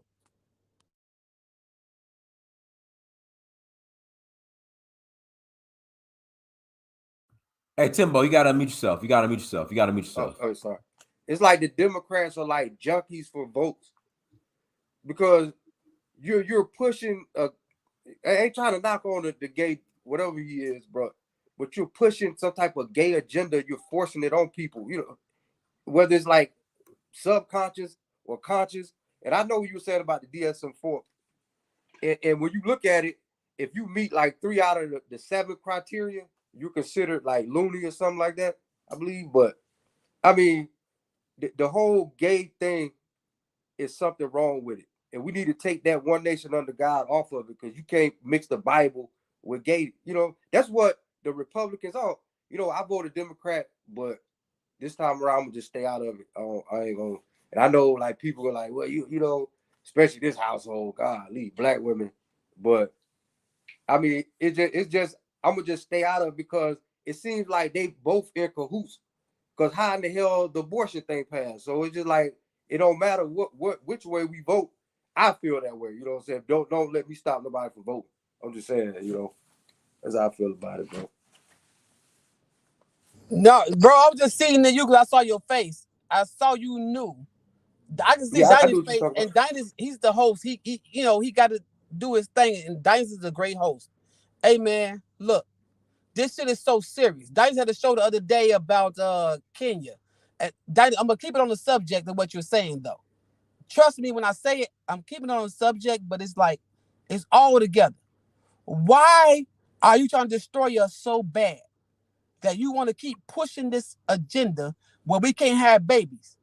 Because if you're going to tell me my children should think the way you want them to think, because I have many children. And my thing is, I want grandchildren. I want to be pop-pop. I want to be granddad. Dinah, do you want to be granddad and pop-pop before at some point in life? So women can know that we want to be that? Now I'm going to ask, Dinah, I was asking you. I say yes, of course. Right. So women don't think we want to be that. Women don't know when we play house and we play daddy or granddaddy, what we played in house. We want to be that. We want our children to have children. I think they have a thought from media. And I want to tell them from your media, Dinah, from your channel, your platform. We want to be the prince, the king, the man, the husband. That's all we want to be. But to be your girlfriend, fuck no, we don't want to be that. And my sons shouldn't want to be that. None of us want to be your friend. Well, okay, we could be your male friend. Okay, let me put it that way. But I don't want my son to be your saucy anything. I don't. This is not a show to bash anybody or anybody's beliefs. Spiritually, your Bible, your Quran, your Torah, your Tanakh, your Buddhism all says to you, that's not the way. And somebody's telling you is the way. And so going back on Dinah's subject, no voting, no vucking. My daughter will never be taught by me as her father to vuck anybody. Because for most of us fathers of daughters, we don't even dream about or wait for the day for you to vuck, V-U-C-K, as they said, anybody. But if it has to happen, you better be somebody. I was going to say motherfucker, I'll be real. You better be somebody for me to say my daughter should be with you, because we honor you so much. Because on Dinah's channel, y'all be talking and complaining about we don't respect y'all. Now, as a father of a daughter, I'm going to tell you we do. I don't want my daughter going to anybody, anything they're doing. She ain't to be just giving to anything. I'm talking to you as a father of a daughter. You hear it in my voice. I know you do, women. And come on to his channel, please do. You know, let me ease back because it's probably too much masculinity. Here goes Chrissy. Here goes. Go ahead, Chrissy. Hey, I got a lady on here. Go ahead. I'm out. Okay, hi everyone. I'm sorry I didn't catch the entire live, but I think I got the gist of the conversation. The whole voting vucking. I mean, it does show, there's no respect for us at all. But we have to get to a point where we demand the respect, because they wouldn't do this to the Jewish community, any other community. We're seen as a joke. It's done. It's done. I mean, it's done. Ain't no. I mean, the so-called black thought leaders out there who I guess have platforms and have a voice, the largest ones, they're not saying nothing about it. They're more upset at Kanye. Yeah, because they're all slaves and they're all bought and paid for. I think that when it comes to Black voices, we need to look at the grassroots level where the people are. But the whole, this whole agenda that's going on is very serious. I think as parents, you need to be talking to your children as young as, my daughter is 7. So I think we first had the conversation when she was 6. And I went online and I showed her what a transgender is. And I explained to her what was happening. And I tried to break it down in a way, just to get her insight. If you wanted to be a butterfly, could you be a butterfly? If you really, really wanted to, she said, well, that doesn't make any sense. We have to break these things, expose our children before they expose our children, and explain it to them in a way that they logically see, well, that doesn't make any sense. Well, that's not possible, because it's not possible. Don't only talk about it from a moral standpoint. Talk about these things from a biological standpoint. Speak to your partner, your spouse or your girlfriend or the mother of your children, and make sure the two of you are on the same page. Be careful of YouTube, because what I noticed about YouTube is that there will be like cartoons, and it's really friendly. And as a parent, you'll glance and be like, okay, next thing you know, there's a cartoon talking about, oh, he's so hot, but I'm a lesbian. So that was the end of YouTube for my children. You even have to be careful of children's books, right? But the thing is, I think that if we focus on first planting the seed in our children's minds and letting them know what propaganda is and how to spot it, and when you see it, how to point it out to them so they know what it is, and also showing them and explaining to them and getting reasoning with them when it comes to this whole agenda, I think that will diffuse a lot of the brainwashing that is happening among young people. And you have to stay away from women who think is cute. If there's a woman who got a male friend with high heels on, stay away from her. Stay clear, and definitely don't have any children with her, because you already see where the mentality is.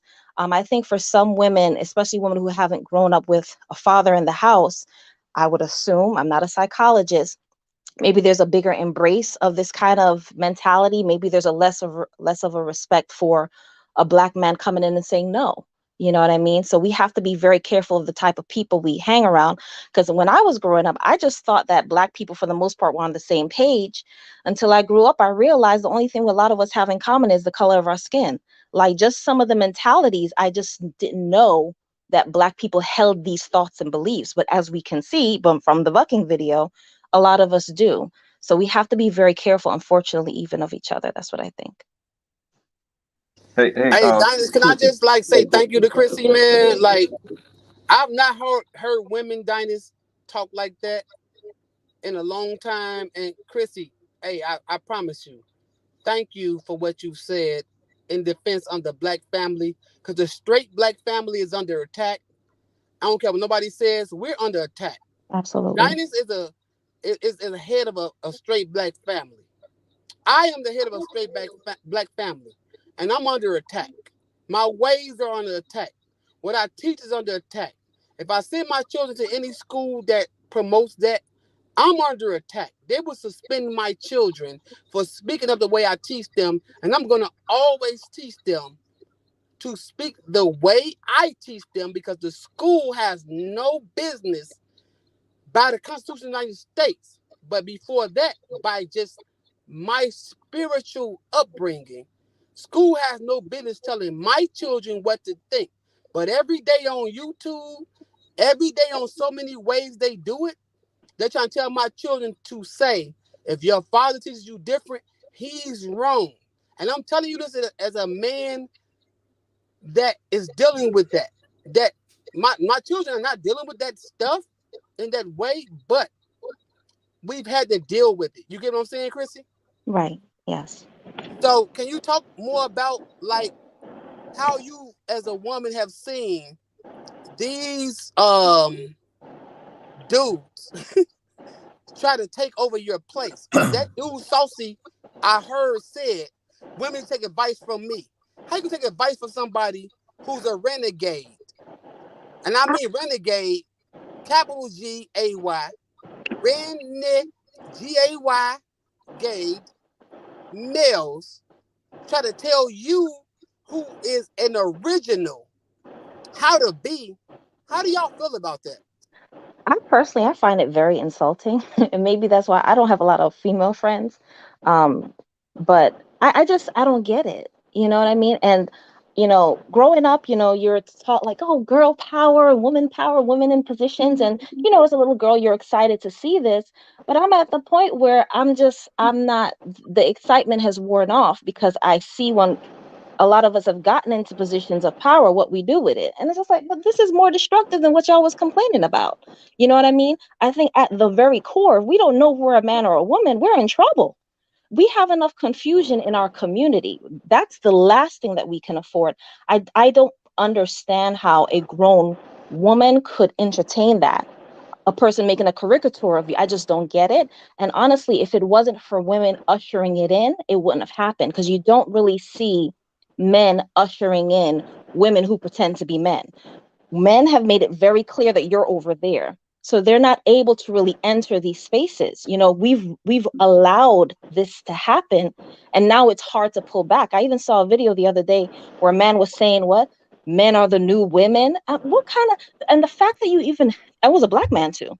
The fact that you even feel comfortable to say things like this is because you know that you have the backing of very powerful entities. So you can say anything that comes out of your mouth.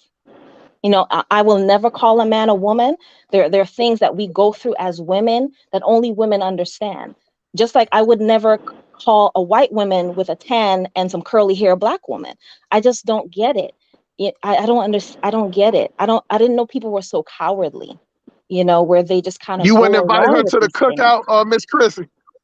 No, I don't. I'll You, invite people to the cookout today. That's foolishness. You know, I don't do that. I, And for let me me, like, let me ask you this though, Miss. Let me ask you this, Miss Chrissy though. Let me because a lot of times, you know, people because you have been on the panels with me before. You know, we have yeah, talked and everything. See, a lot of people get hustle smart rant, and my conversation with a woman is two different things. Me and Chrissy has talked plenty of times, agreed and disagreed. Have I ever disrespected you, Miss Chrissy? no, not at all. But some of the things I say, you get what I'm saying, can be, you know, far as women, is disrespectful. See, what Hmm. I'm trying to tell y'all women, if y'all come up on this platform or any platform or come on my show, I'm doing a show tomorrow. I do not argue with women. I like to have a conversation with a woman. But when I'm on my rant, you get what I'm saying? I'm speaking in general terms. So, you know, I put that out there to ask you this question. And I want to see if you're going to give me an honest answer. It's two questions. First question is, when it comes to black women, we just talking about as a majority. Do you feel like you're a unicorn? The way you think and the way you feel. Mm. It seemed like Be it. honest. It do, and Huh? I hate that, but yeah, it do. It really do No, seem like why? that. Oh, come on. Tell us why you feel like a unicorn. Because Because it'll be better if it comes from your mouth, Chrissy, and not mine. Tell us why you feel like you're a unicorn. um, Come uh, on. I mean, Come from what on, Miss Chrissy. I'm coming, but I mean, like from what I see and from what I hear, I mean, just the values I hear. And the thing is, here's the thing also. You know, I don't go out much. You know, I work from home. I have my family, so I'm not out. So I can't say I'm having tons of, you know, experiences with different people to really make assessments. A lot of it I see a lot on social media. I hear a lot of people. I see some things when I go to conferences and networking events and so forth. And um, one thing from me is different. Um, how do I put this? You know, a lot of times, you know, you hear, you know, black women talk about, you know, it start here, black empowerment or woman empowerment, a black girl magic and all that kind of stuff. And there are conferences and women are talking about, you know, their independence and their career. And that's fine. But it's always very me focused. It's not very family focused, or it's not very kind of like, okay, well, you know, me and my career and me and me. And it's just like, well, what about, like, you're not in a race by yourself, right? Like, if it's just you, then there's not going to be any more people. um you know, it just seems a bit narcissistic at times. The talk, what I see in social media is bare ratchetry, but that could just be the algorithm. You know what I mean? I know for a long time, black men have complained about black women's mouths, and I've experienced that. The mouth can be quite snappy. You know what I mean? That's something we have to rein in. There's nothing, here's the thing, none of us are perfect. There's nothing wrong with us assessing ourselves and seeing where we can be better. I don't feel like as black women, we do that enough. We definitely can point out the flaws in men or in anybody else, and everybody got their flaws, right? But I think that when it comes to assessing where we are and what we're doing wrong, we need to really look at that.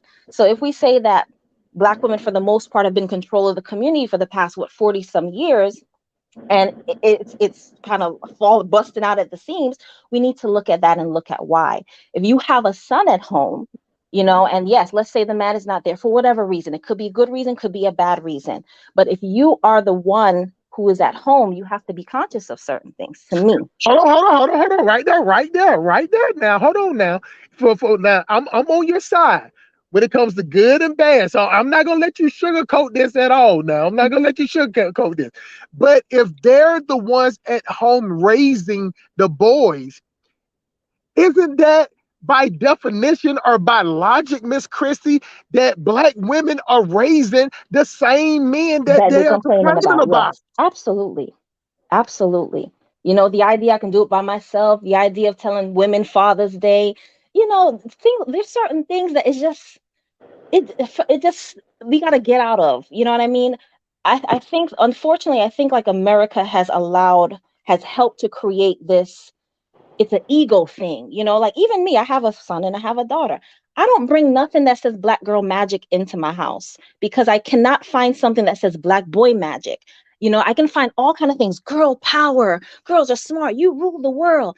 But when I look, I cannot find, even in children's clothes, I cannot find something comparable for my son. So I just let it out because all of these things tell your children messages. You know what I mean? We have to be a bit more humble in our approach.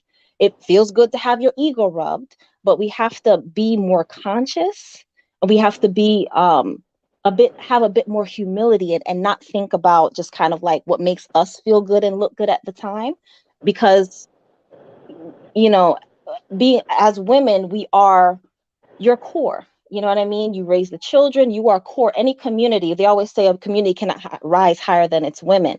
So, if we're attitudey and hanging out with the man in the heels and, as you say, the grass in the air and the attitude and the nya and the whatever, it's not a good look. Miss There's Christie, no society, there's no people who can function on that level when women are supposed to be the educators and the nurturers. It just can't work. guess what just happened, Miss Christie? What is that? The tide of the chat changed when I asked you specific questions and about accountability. See, as Okay. soon as you were speaking in generalities, you was fine. They was like, "Oh, facts, Miss Chrissy, facts this." Now in the chat, since you're saying that women need to hold themselves accountable because they are the lead of the, you get what I'm saying? If you're the CEO, you get what I'm saying? The buck starts at the top, right? Right. Yeah, of And if course. the black woman, and listen, and I'll be the first one to tell y'all, I saw it coming. I will admit right now, with all the shit that I talk, I say it all the time. The black woman is the head of the black community. That's why we're doomed. But if you're gonna be the head of the community, you just can't be the head when it comes to being, on vacation. You got to go in the trenches also. The problem is, Miss Christie, as soon as you start talking about accountability, they start talking about, oh, she ain't no unicorn. You know what I'm saying? She ain't nobody special. You see what I'm saying? Right. This is the problem with us as black people, and especially when it comes to this situation with the voting. No matter everything that you just said, I agree with. But the problem and the reason why I agree with you and why I phrased it like you're the unicorn is because the black gay man, best friend, biggest advocate is the black woman, Miss Chrissy. That's facts. Yeah, that is true. That I is true. agree wholeheartedly to some. That's Hold Yeah, on. facts. that's Say, what say I that see. I'm again. sorry. That's I've facts. even had conversations, either social media or in person. I'm not saying all, but I Oh, well, noticed wait, a of course it's trend. not, Miss Christie. Of course it's not all, because you Right. don't. See, that's what I'll be saying about how we speak sometimes. We don't have to say the word all. Matter of fact, in actuality, you contradicted yourself by mistake. You just said that you don't agree with it, right? Hmm. So by logic, it can't be all because Miss Christie don't. But the point that we have to keep bringing it up, and we know that black women, not only are black women the loudest cheerleader for gay black men, they support their business. A lot of black women have gay black men doing their hair, go shopping with, sit on the phone and talk to them for hours. You get what I'm saying?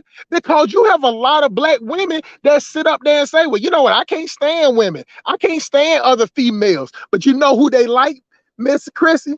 They like some big silverback wearing a jersey dress and some size 12 Christian Louis Vuitton boots. And you know why? Because the black gay man makes himself very likable. He makes himself very, and he knows. For a second. Hey, but That's what I'm don't you trying think to tell that's a the women brother. thing in general, though, man? Because women in general, like even in the white community, white women support gay men. I think that it, to Chrissy's point, which I don't agree to that behavior, but it does. Gay men do appeal to women. I mean, it seems Hey, like, they know how I to. don't agree with it though. Bro, you're being disingenuous. You're being disingenuous when you say that white women. Let me Go ahead, Dinah. My bad. Go ahead. But see, in the black community, man, it's on a whole nother level, bro. Like it's on a whole. Oh yeah, man. We had what is Will Smith's wife, Jada Pickens, saying that one dude slayed that outfit. I forget that black guy's name that wore the little dress. So yeah, man, it is embarrassing, and to me it does contradict when women say where are all the men at, but then you go around and you support men acting feminine. So it is contradictory. And black women need to find out what they want in men. Like, do they want us to be gay, or do they want masculine men? Because the thing about masculine men is masculine men are going to demand some type of authority, and we're not going to put up with everything. Versus a gay man, they strip their masculinity, so they're going to be more in a feminine position. That's something that black women are going to have to figure out what they want collectively. How are they gonna figure out anything when they won't be held accountable just for the basic, bro? Like what you're saying, you're talking about steps on a higher level. You get what I'm saying? That's something they can easily walk away from. We're just talking about you can't get a black woman to agree. And I'll say it again. Black women have no reason to listen to a black man today. You get what I'm saying? She gets no incentive at all. She don't gain more. She don't. Hold on for a second. She doesn't gain any money. You get what I'm saying? It actually in the black community, the single black women experiment is profitable. You get what I'm saying? Women spend more money when they're single. Simple at least what I was trying to say to you is I'm not disagreeing with you. Mm-hmm. As Dinah said earlier, more women need to call in, bro. Like we need to hear from them, because Chrissy has, and when I met Chrissy, you was on the show, the same show I met her in, and I see her growth. I see the growth of Chrissy. But what are other women at? Like Ibarra, somebody, like, for real. Women, come on. They're not gonna listen, bro. They're not gonna call in because it's accountability. Now, and if there was some bunch of simping going on, talking about giving black women internet flowers, then they would call in. If you sit up there and talk about sun, the moon, the stars, and in the ocean, I give you the world, and no matter what you do, you always right, then they will call in. So you're only gonna, you know why I can give into that? I have daughters, and I can't fucking give. I can't afford. You hear me? You hear my feelings in this, and I do have emotions and feelings in this. I got daughters, and I don't know who to tell them to listen to. And I'm asking somebody to show up and say, your daughter listen to me. Ibarra O is one. I don't know what she is. I've been looking for her. But if it ain't her, somebody show up for at least the sisters. Not us. Not me and you. They won't show up for us, bro. But I'm asking, show up Like for real. Bro, the reason why we have to understand as men is we are getting into issues of accountability and moving forward. To be honest, Exactly. this is more of a man thing. I'm gonna be honest with you. Women are not natural born leaders, man. As much as feminism tries to make it out Oh to be, man. they're not natural born Oh leaders. no, So boy, you finna no, start no, no, something no. I'm now. being serious though. So I'm just doing the truth. This is why when we have these conversations of moving the black community forward or tackling accountability, things of this nature, this is just not their lane. So unfortunately, you're not going to get a lot of women calling into these shows, man. Because I think intrinsically, men, this is what we do. Hey, We tackle it. but Go T, ahead. listen, when we talked about how great the woman king was, boy, they But they were got there calling in the background, putting things in the chat. Bro, I agree with everything you're saying, but to a woman that regardless of what you say, the system says that they're gonna leave. So therefore, you got even women in the chat is saying black women are gonna make our own decisions. You get what I'm saying? They don't want it. They don't want to. They don't want to hear it now. Chrissy, that's why I call her a unicorn, because she don't, even when she jumps on panel with me, especially when she jump on a panel with a guy like me, it's hard to out talk Hustle Smart, but she doesn't have to change her delivery. She don't have to change her mannerism to get a point across. And since she's not combative, since it's not an argument, women are not gonna agree with me. Matter of fact, to these black women, Chris is a pick-me.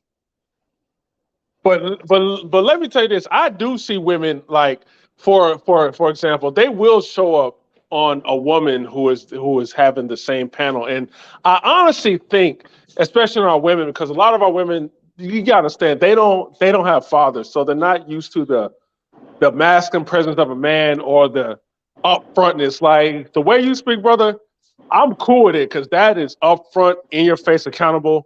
I grew up with that. So yo, I rock with that. If our women in general have not grown up with that, they're not gonna call in, man. Now, if it's against another woman, it's like they don't see other women as a threat, so it's kind of easy to talk to them. But talking to a man, it's just not gonna happen, man. I think there's a level of fear to it, as well as to why they're not going to show up on these panels, because like I said, it is a masculine presence that they're not used to, and more feminine presence is a more of a soft approach. So yes, I think if there was a woman talking like you hosting this panel and there was a bunch of women, they will feel more comfortable doing that, and I just accept that as reality. I agree with you, bro. But I'm saying, like, I know Dynast has some of the strongest women in America following him. I'm saying this as a fact. Dynast has some of the strongest women following this channel, and they're here. And I'm asking them, show up, show out. This is your chance, women. Us men, I would drop off this channel and say nothing else. If two of y'all show up right now, just two of y'all show up right now on this channel, I would drop off and say nothing. Well, you got promise one. you. Two women show up right now. I'm dropping off. Okay, we got Jade. I don't know if RP is on. JDR, and we got Miss Christie. So that's two, bro. You gotta keep your word now. I'm out. Yes. I'm out. And Dynast, you know me, Dynast. Keep my word. I'm out. All right, All right, shout out to you, Mr. Complex. All right, go ahead, Jade. I would just like to say that I agree with everything Chrissy said. I'm actually glad that she said that, because as a Black woman, I have been scared to say that as fear of the, alphabet people attacking me for saying certain things or certain views that I have about them trying to erase my existence or trying to take over as the new face of the Black. And then the way that they're doing it is offensive. It's just like, in my opinion, it's offensive. I don't know. Maybe other Black women don't find it offensive. They kind of identify with it. But I take it as they're kind of making like a caricature out of me, a caricature, a joke, mocking, mimicking. I don't see anything funny or anything to identify with about it. I don't like how, because they have trouble identifying themselves, that they would rather just take my identity and tell me that I need to find something else to call myself. I don't agree with that. As far as the no vote, no fucking whatever, any of that, I'm also insulted by that the same way I was insulted by Kamala with the little two pissy ass fingers eating the pork chop. Like, it's insulting to me, and I find it very offensive. So I agree with Chrissy. Hey, Miss Hello. J, can you explain a little in depth of why? Because we talk about this on the show all the time, where a lot of like-minded black women are kind of scared. Now, me, I say it different from what you said. I say that the black women in the gays will whoop your ass. You get what I'm Oh saying? no, Because no, no, no, no, no, you're no, outnumbered.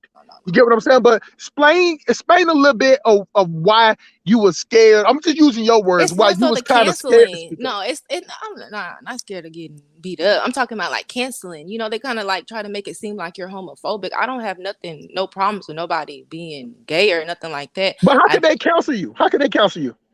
Well, basically, if you just try to speak, they'll just label you homophobic, and then that discredits anything that you say. Once you go against the movement, you are now, a op to them. Well, let me just explain to you, because I can, I can tell you're younger than me. What I'm saying is that the thing about it is you can't go through life and make everybody's not going to be happy. So you're always going to be labeled by somebody. You can be with a guy, Miss Jada, and you can be the best girl in the world, and he break up with you, and he be like, man, she ain't nothing but a hoe. You get what I'm saying? She ain't shit. I should have been cut her off and label you. So what I'm saying is that as black women that think like you and think like Miss Chrissy, you got to be a warrior yourself and speak what you feel, especially if you know that it's a detriment. Damn what they label you. Damn what Right. if people don't take what you. Let me tell you something. Hey, this is your first time hearing me, Miss Jada. Oh no, it's not my first time hearing. It's my Okay, first time now, calling in. like, think about it like this. When I first came on this channel, Dynast would tell you, shout out to Miss Aurora Mary in the chat also. When I first came on this channel, people couldn't stand me. I'm talking about majority. People don't want to hear my voice. People wanted telling Dynast and other people don't have me on the channel or whatever. Like, they was unsubscribed and everything. You get what I'm saying? Like, you cannot go on the pressure of an echo chamber. See, you got channels like Cynthia G channel. She's getting like 40 to 60,000 views a day from women talking about aborting black men, killing black men, and talking about black. That's what she does every day. You get what I'm saying? Hustle Smart only do it maybe once a week. You know what I'm saying? You have more channels on the internet, Miss Jada, of women bashing men. Well, because you But have to as fight soon as against. go ahead. You have to fight against the women who were raised by single toxic black women. They might not want to talk about. That's another thing that people don't want to talk about.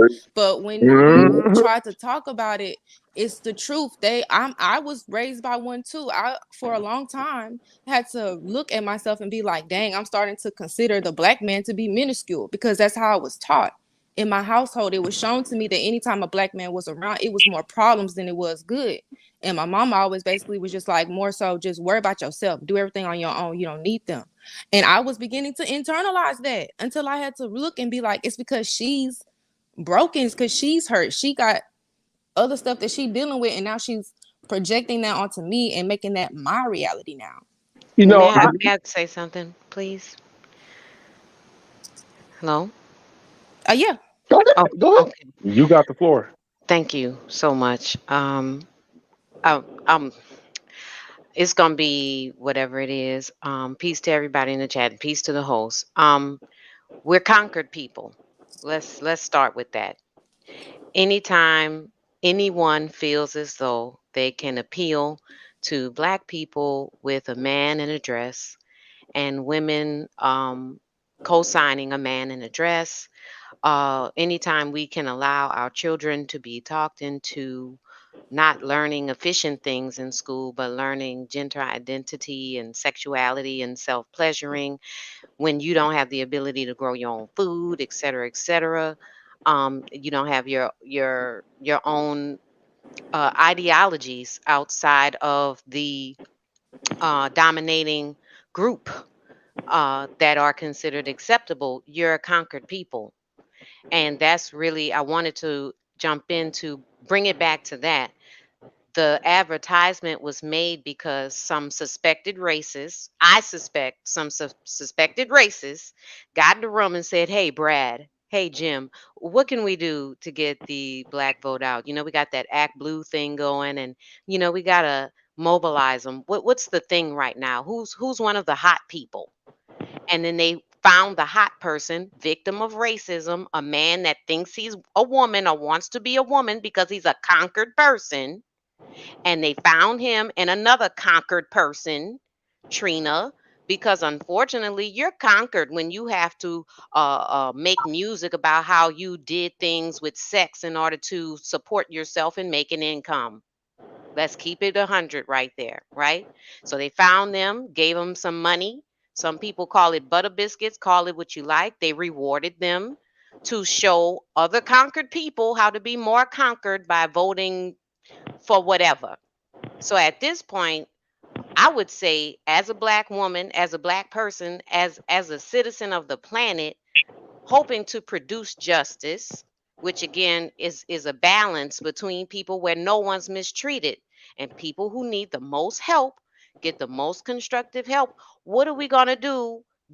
Are we going to agree now that we conquered? And then what are we going to do? Because the only thing the white supremacists who run this stuff right now understand is violence, is force.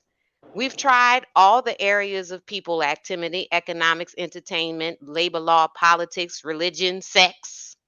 We ain't really tried war for real, for real.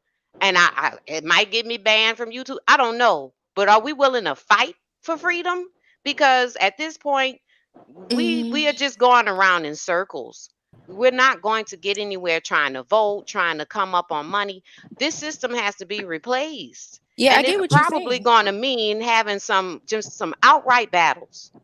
I don't Hold think on, hold we're on, Jada. prepared Let me for that answer a though. question. Let me ask RP a question real quick. By your logic, by what you just said, and I'm glad that both of y'all are on this show and Miss Chrissy. But see, the thing about it is that y'all all know that most women don't talk like y'all. You get what I'm saying? Y'all all know that. You get what I'm saying? You have Miss Jada. Yeah, she just fell off. Miss Jada just fell off. She even actually said she was scared about what people think about her. You get what I'm saying? See, the women that support gay black men, they don't give a damn, Miss RP. They twerking in the Walmart next to the ice cream. You get what I'm saying? They're yelling period and screaming and standing on tables. They're loud and proud. They're going to New Orleans, climbing up a telegram pole like they're a stripper, hunching on the goddamn ground, like wild dogs. They the functional women and the functional black women in our community are loud and proud. The reason why I say we're doomed, Miss RP and Miss Jada that just came back, is that the women that don't think like the loud and proud husky hyenas, wig weave wearing wild hyena up in the twerk monkey from Southeast DC, is that y'all are the silent ones. But bro, Or let me y'all ask don't you have this, the man. megaphone. You get what I'm saying? They have the megaphone. So what I'm saying is that it's not enough. I'm a logic guy. I go by the numbers. I know that it's less of. I Hey, know let that me it's ask you less this though, brother. J's, less, bro. Hold on for a second, man. Ain't what you got to say ain't no. What I got to say ain't more important than what you got to say, and what you got to say ain't more important than what I got to say. I guarantee you, when you start talking, I won't say a word. But you get what I'm saying? All I know is that we need 100 Miss Jadas. We need 100 Miss RPs. We need 100 Miss Christie to form their own platforms, because the loud and proud have their platforms. It's not gonna be. It can't be a man that's gonna dress them. It's gonna take women, and then now this is the last part, and I'm gonna pass the mic after this. If y'all don't correct it, if y'all don't combat it, then we're doomed as a people, because we can only go far as our women. And I pass the mic. No, let me ask you this, man, because I hear what you're saying, and I definitely agree. But I'm kind of like a realist, man. And I do see gender roles, and I do take that kind of seriously. You got to understand, man. Especially when dealing with women, if you date women, they typically want you to protect and provide. They go for a man because they want a man to make more money than them for a security reasons, as they are physically weaker than us. They got to have that security. So when a woman says that she's afraid of being canceled, we have to understand, if there's no economic backing from the black community to support her when she speaks the way you want the sisters on the panel to speak, we have to logically understand that is going to be the reason why. And until black people come up with economic institutions that can support black people who are radical, because we don't have that, man. Like, look at what happened to Kevin Hart. The dude said something 10 years ago as a joke at the Oscars about, I think, homosexuality, and apologized for it 10 years ago, but was still set to apologize to it when he was supposed to host the Oscars. Did he have any African American support? Now, luckily, he's got enough money to cover himself. Can the average woman do that if she's not economically sound? So we have to understand, women are not going to be on the front lines fighting this. It is going to be up to the men. And, I truly think if black men stop simping, because I like that name, Simp Academy, because the problem is a lot of the reasons why a lot of women don't really take black men seriously, and we have to admit this, is because of a lot of black men simp for fast sex. There are a lot of black men who are just sitting on social media all day, watching women twerk all day. You know what I'm saying? I see it all across my page, man. I'm seeing this challenge. I think it's the no hands, the good knees challenge. And I'm seeing nothing but black men post this.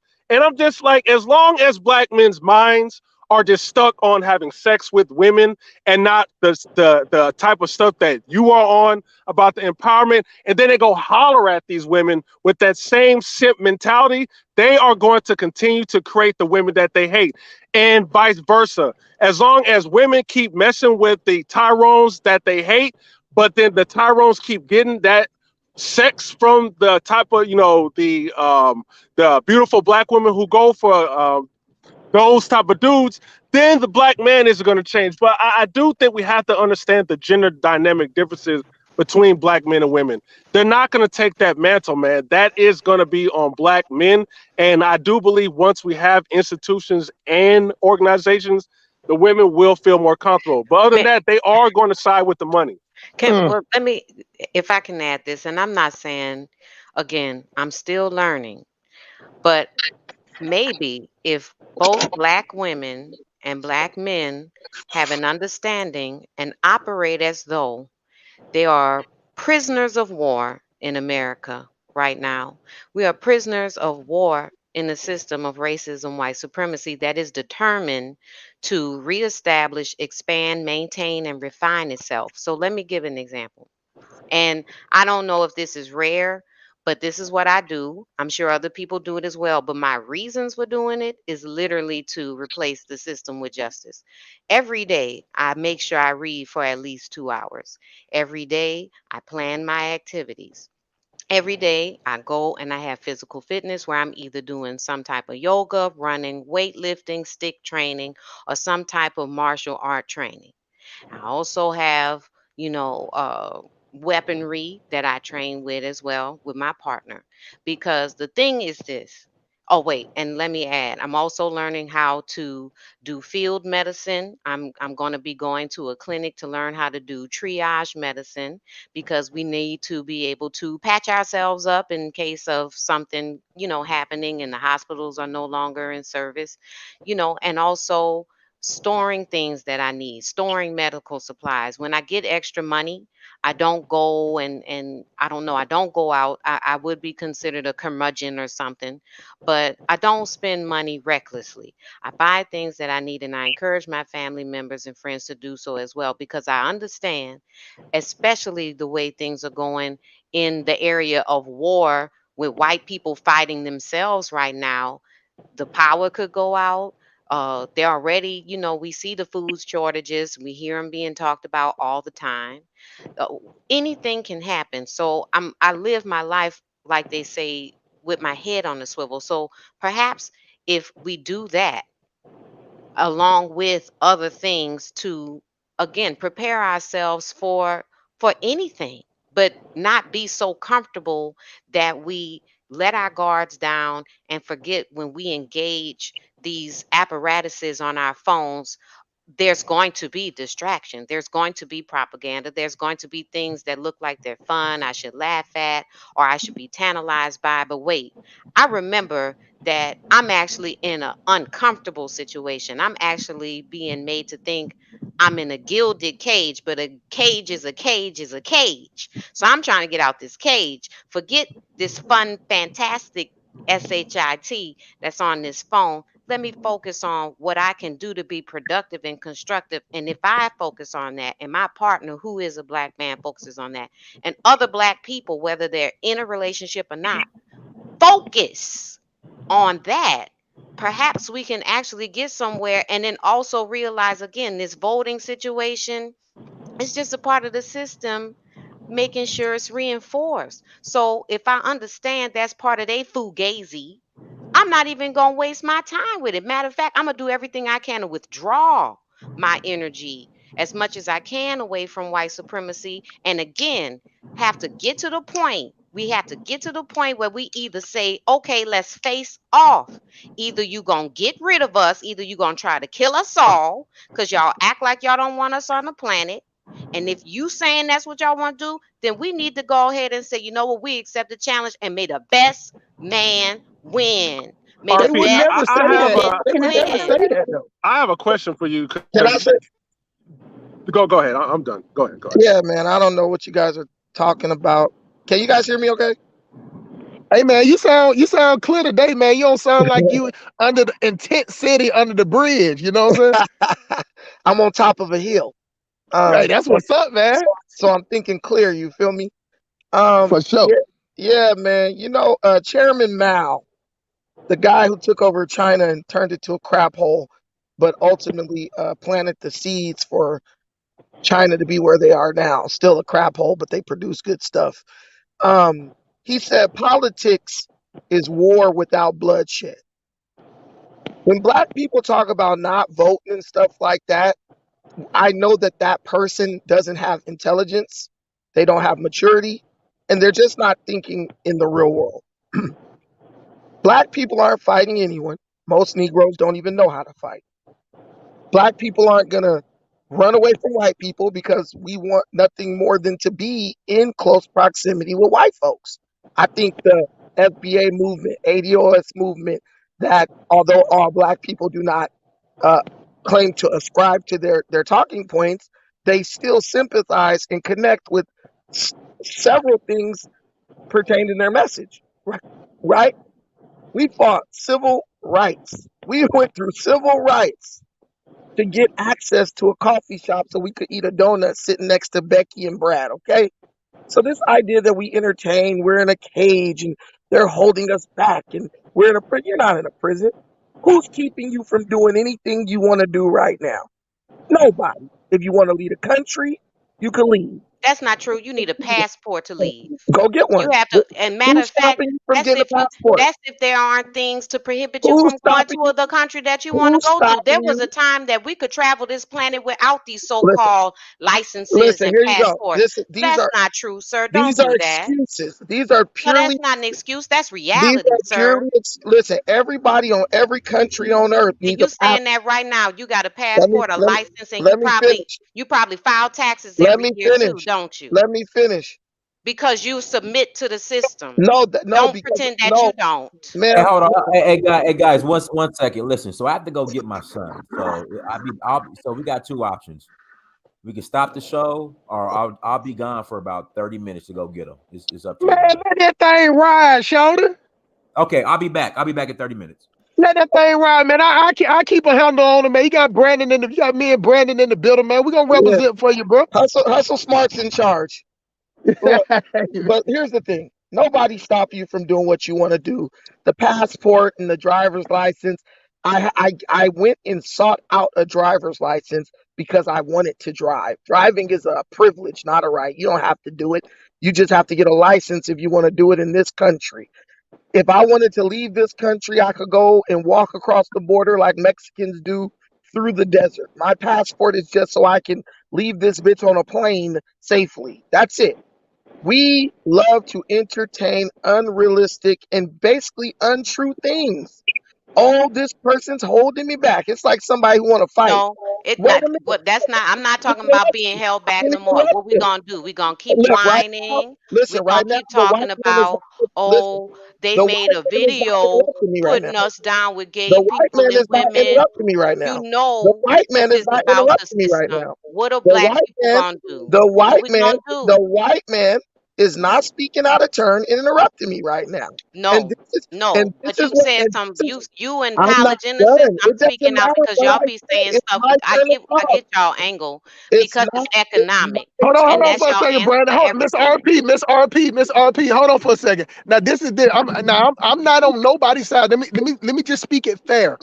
When you were speaking, no matter what you said, no matter if somebody disliked it or not, nobody interrupt you. You get what I'm saying? No, And you're I'm right. sure that It's just hold on for sad. a second, We're hold on for weak. a second, hold on We're for a weak. second. Hold on, Miss RP. I'm sure it was some people that disagreed with what you were saying, but they still gave you the respect to let you finish saying what you were gonna say. If we're going Go back ahead. and forth, even if you disagree, you can disagree with Brandon all you want to. The only thing I'm telling you is that when he get through talking, then you rebut and you go ham on him. But the interrupting, it just makes for a bad. It just Let makes me. for a bad I want to audio. apologize. That's all it does. I'm gonna apologize. I'm Okay. apologize because yes, right now I'm in a state of alert. I understand. Study this stuff every day. This is weak. We are weak, and that's the last thing I'm gonna say. I'm gonna get off. This Well, is let's see crazy. what see. Don't go, Miss RP, because Okay. that makes it seem like because you couldn't get your way, then you're just gonna leave. No, it's not that. It's Okay, just well this then, is pitiful. let It's me after you pitiful. apologize, you apologize. So I'm asking you, will you stay and continue the conversation? The All the right. the Okay. the thing. Look, go ahead, Brandon. Y'all saw the movie The Woman King. When the king was talking, the women just shut the hell up. That's the key of strength. Being able to be quiet when someone says something you don't agree with and you really want to interrupt them and say something, that's strength. Weak is to speak out and attempt to diffuse what they're saying when you're not even letting them get to the end because maybe they have a better idea than you or a solution to your problem. But we so damn triggered, all of a sudden, we so reactionary, we can't even get the information. We can't even receive it because we just want to jump out. Like I'm telling you. These are just negative thoughts. We're conquered. We are conquered. Listen, who conquered you? The white man didn't conquer you. Other Africans conquered you and sold you to the white man. So when you talk about conquer, we are conquer people. Not by these crackers, though. They just bought us in fair trade and put us in chains and brought us to work in slavery. We were not conquered by Europeans. We were conquered by our own. So when you guys talk these talking points and you got to practice, I don't want to hear about yoga. I want you to tell me how many people you beat up this week because that's the only way I'm going to fight with you.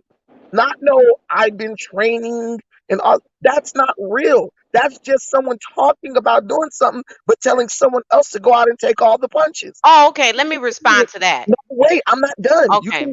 Thank you. So what I'm telling you is this: if you are wanting to fight, you have to be disciplined. From what I'm seeing, ain't a whole lot of discipline going on in this equation. And if you're not disciplined and you call yourself going out to fight, you're going to get ran through very quickly. It's called a rout. What I'm telling you is if you want to fight and you want to stay in America, because that's clearly what y'all want to do. Y'all don't want to leave America because if y'all want to leave, you can leave. Ain't nobody stopping you. If you want to fight in America, the way you fight in America is through politics. Even though you might say we're conquer people and all this stuff, do you realize that since the time we came here on slave ships, millions and millions and millions of people have voluntarily came to America without being conquered? Why? To take advantage of the economic opportunities, right?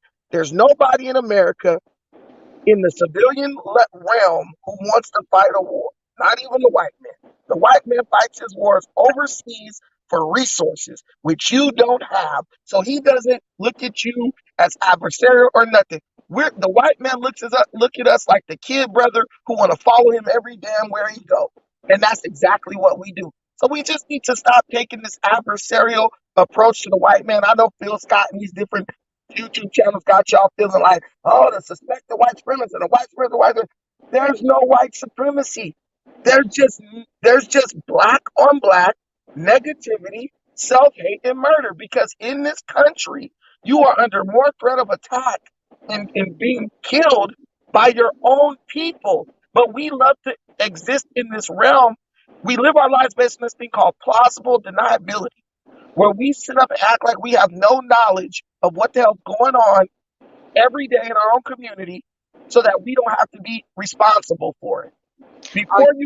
Wait, the Bible says, first clean the inside of the cup, then the outside will also become clean. We got some internal housekeeping to do before we even start talking about what white supremacy is supposedly doing to us. And that's all I'm going to say. Okay, so you Go said ahead, Miss black RP. people. You said black people don't have any resources. What's all these plasma centers that I see wherever black people live? You know what I'm saying? Yeah, we're definitely a resource. They do studies on us still. They take. Let me slow down and say this. That sounds like a We guinea want pig, to Miss RP. hold on, huh? That sounds like a guinea pig to me. Okay. And again, yes, that is a guinea pig, and that's what's happening to black people, a majority of us in this nation. And you said I don't want to leave. No, it's not that I don't want to leave right now. I just don't have the economic ability to. And then when I said I train and prepare, to the point that you made about, oh, I don't want to hear about yoga, I said I did more than that. So if you only caught on to yoga, then you should rewind and go back to listen to the other stuff I said I do to physically prepare. And somebody said in the chat, Hey, RP, can I that, respond to that? Wait, let me hold hold on, on for a second, y'all. Let her go ahead and no, finish, no, Brandon. Let her can go I ahead and ask you a finish. question? Somebody said in the chat, I don't want to talk, I want action. That's absolutely right. I'm past the point. I'm asking because here's the thing. We are going to do this as long as we allow it to go on. There's these people, this system is not going to change. It is going to continue to be tacky, trashy, or terroristic, depending on what the event is. These people control these waves that are these airwaves that we got going on, picking up all these programs and these lives and this and this that. We can't turn off the phones. We can't turn off the TVs. But yet we are suffering, we're struggling, we are suffering from menticide. So if y'all are fine with it, I suppose it's just me. Can If I I ask you a can get question? consensus from people and y'all saying y'all fine with the status and y'all just don't like a couple things, and as long as a couple things change, y'all good, I'll get off. But me, no, I'm a No. fighter. I'm willing to We die don't for want you to freedom. get I'm on. willing to die for We want you to freedom. ask the question. RP, Go ahead, RP. Brandon. Go ahead, Brandon. Ask the question. Hey, Tika Lee, you can ask yours right out the. I'm saying, Brandon gonna ask his did you hear question, what I then you said next, though? Tika Lee. I Go Did ahead, you hear what Brandon. I said though? I said at this We point in heard you. We time, heard you, I'm Miss ready RP. to. He got a I question give for my you. life for freedom for Okay, all black listen. people, but I Listen. don't hear nobody saying that, and Listen. y'all Well, thinking you gonna voting get us gonna all fix in killed. this That's time. why. No. Stop. Listen. That Let me means tell you're you something. afraid. Then I Here's the get thing. it. No, it ain't Listen. being afraid. It's logical. Listen. Listen. Okay. Listen. We can't First of keep all, going like this, people. It's gonna listen, come man. down to it. We're gonna have to go blow for blow. I'm just Can saying. I say something? I'm Hold sorry. on, guys. Just let me ask this question. I mean, we know the race war is coming and all that. Yeah, right. Okay, whatever. But this is what I'm telling you. I think we should If let other you people on really, the panel if you speak, really man. It's wanted been to, like two people speaking back and forth, man. We I'm got just like asking 8 one people on question, here, bro. man. Yeah, but Y'all I'm just saying, bro, we just got calm 8 down people, for a bro. second, Let man. some other people speak, bro. Bro. Oh Just calm down. Just calm down. Go ahead, Brandon. Ask your question, man. Okay, if you really want to leave America, wouldn't it be more beneficial to go train on the computer, learn coding, some type of IT discipline, to where you can just work from your laptop and work from anywhere in the world? This is what I'm saying. I understand what you're saying, that you want to do, but your actions are not the actions of a person who really wants to do what you're saying. They're more of the actions of a person who wants to stay here and pretend like they're preparing for this ultimate battle for the soul of the country with white supremacy. No, That's I'm not not what fighting for the soul of the country. I want to establish justice. This stuff is a wipe. This stuff is illegitimate. This whole thing is illegitimate. It needs to come down. That's what nobody is understanding. This shit is whack. It don't work. It's destructive. The only thing it does is get worse and worse as the decades go by, to the point that almost every human being is to the point of extinction. Open y'all eyes. So are we going to go the path that What these is people justice? have laid out, or are we going to decide to go another way and say, no, we completely done with this mess? We are done with it. Erase it all. Destroy it all. Get rid Go of these people, whoever they are, however you can, and start over with a system of justice, because anything Yo, else do y'all have is not communication skills, correct. man? Y'all just run on like there's other people on the panel. I We been didn't go listening to on two as long people as speak Pan for African. 30 minutes, man. It's Just like go this a ahead, panel of bro, 8 people, and it's bro. just two people You don't have speaking, to. You don't but have to complain. long-winded. Just go No, ahead I and want to go ahead continue, but and. bro, But it's just listen, two hold people on for a second. talking. Hold on for a second. But what I'm saying is There was a complaining. lady who asked if she could speak, and y'all It's just talk okay, right bro, over but her. you ain't rent it. But if you want to rent it, if you want to rent something your way, you can go on your channel and Bro, do it. but that's not Complain, but etiquette, bro, bro. Like, no that one has want to hear nothing, two people bro. go back and forth for 10 But it minutes doesn't each, matter. and y'all just talking in You don't circles. make the rules, bro. You sit up here trying to make rules, then you don't make the rules. Bro, It's because just you all got it other is. people trying to talk, But bro. it I just heard a it person saying, does can not I matter. speak? And you You just talk don't right make the over, rules, bro. bro. We get your You sit point, up bro. here trying to tell grown people how to talk. Because, Everybody bro, get their it's like you chance to don't got talk, no but it communication skills, doesn't bro. matter Like, do you though. understand how to operate in a What group part that you conversation? don't A group what is not part two don't people you speaking. well, bro, this is really what I'm telling you. If you A want group to do is not things your you. way, go do it yourself. Bro, you're in charge. That's Go it. ahead, Miss Chrissy. Go ahead, Miss Chrissy. I don't understand people complaining. Guys lost Go his do it on your grandfather. own channel, bro. Go ahead, Miss Chrissy. Okay, I just wanted to address what the other sister was saying as far as like taking down the system and all of that. That sounds great, but we're not in any position to really focus on that. To be honest with you, in my opinion, for the most part, as a people, we're on autopilot. I don't really think white folk are really worried about us right now, to be honest with you, because we haven't positioned ourselves to really be true competition to them as a collective. I think the power we should be focusing on is building strong families. And one thing, I don't, sorry, I'm driving, can't see your whole name, said that about women not being good for leadership. I think that when it comes to the community, I don't think we're supposed to be the head. But there are places where we can espouse our leadership, within our families. But we have to focus on being humble, being able to be accountable, man and woman, and everybody looking at themselves, being able to listen to each other. And this whole rah warrior thing, we're not prepared for that on any level. It's almost fantasy at this point. What we can focus on is protecting the minds of our children. What they watch, what they hear, what we teach them at home, where they go to school is important. The people that you have in your village, in your community is important. And there was one, I think this T again was saying that the women are going to follow the money.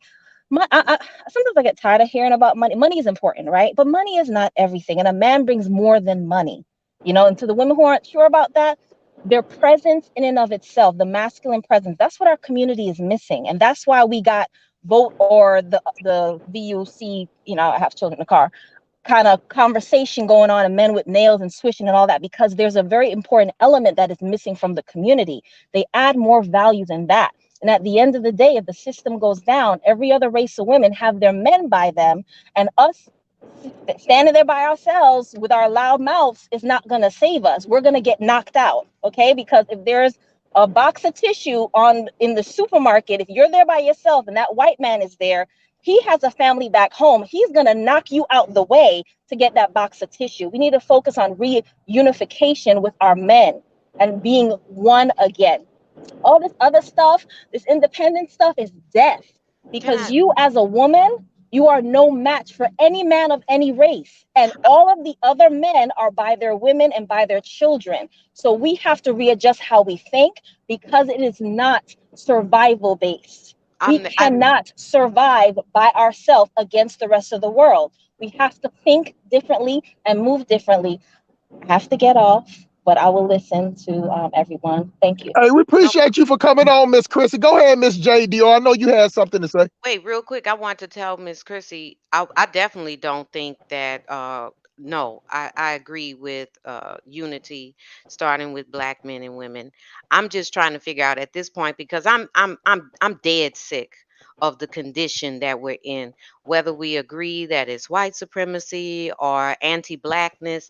I'm just tired of it. I just left teaching today, and the vapid look in these kids' eyes, and knowing that they getting their time wasted, then I gotta leave out and see homeless black people eat out of trash cans. I'm done with it. But if the consensus of black people is that we should do economics and marry and raise the kids better, I agree with that. But I'm just to the point. I'm ready to opt out. But like I said, I'm ready to fight for freedom. I don't hear nobody saying that, but it's just me. So I'ma just I just take my leave.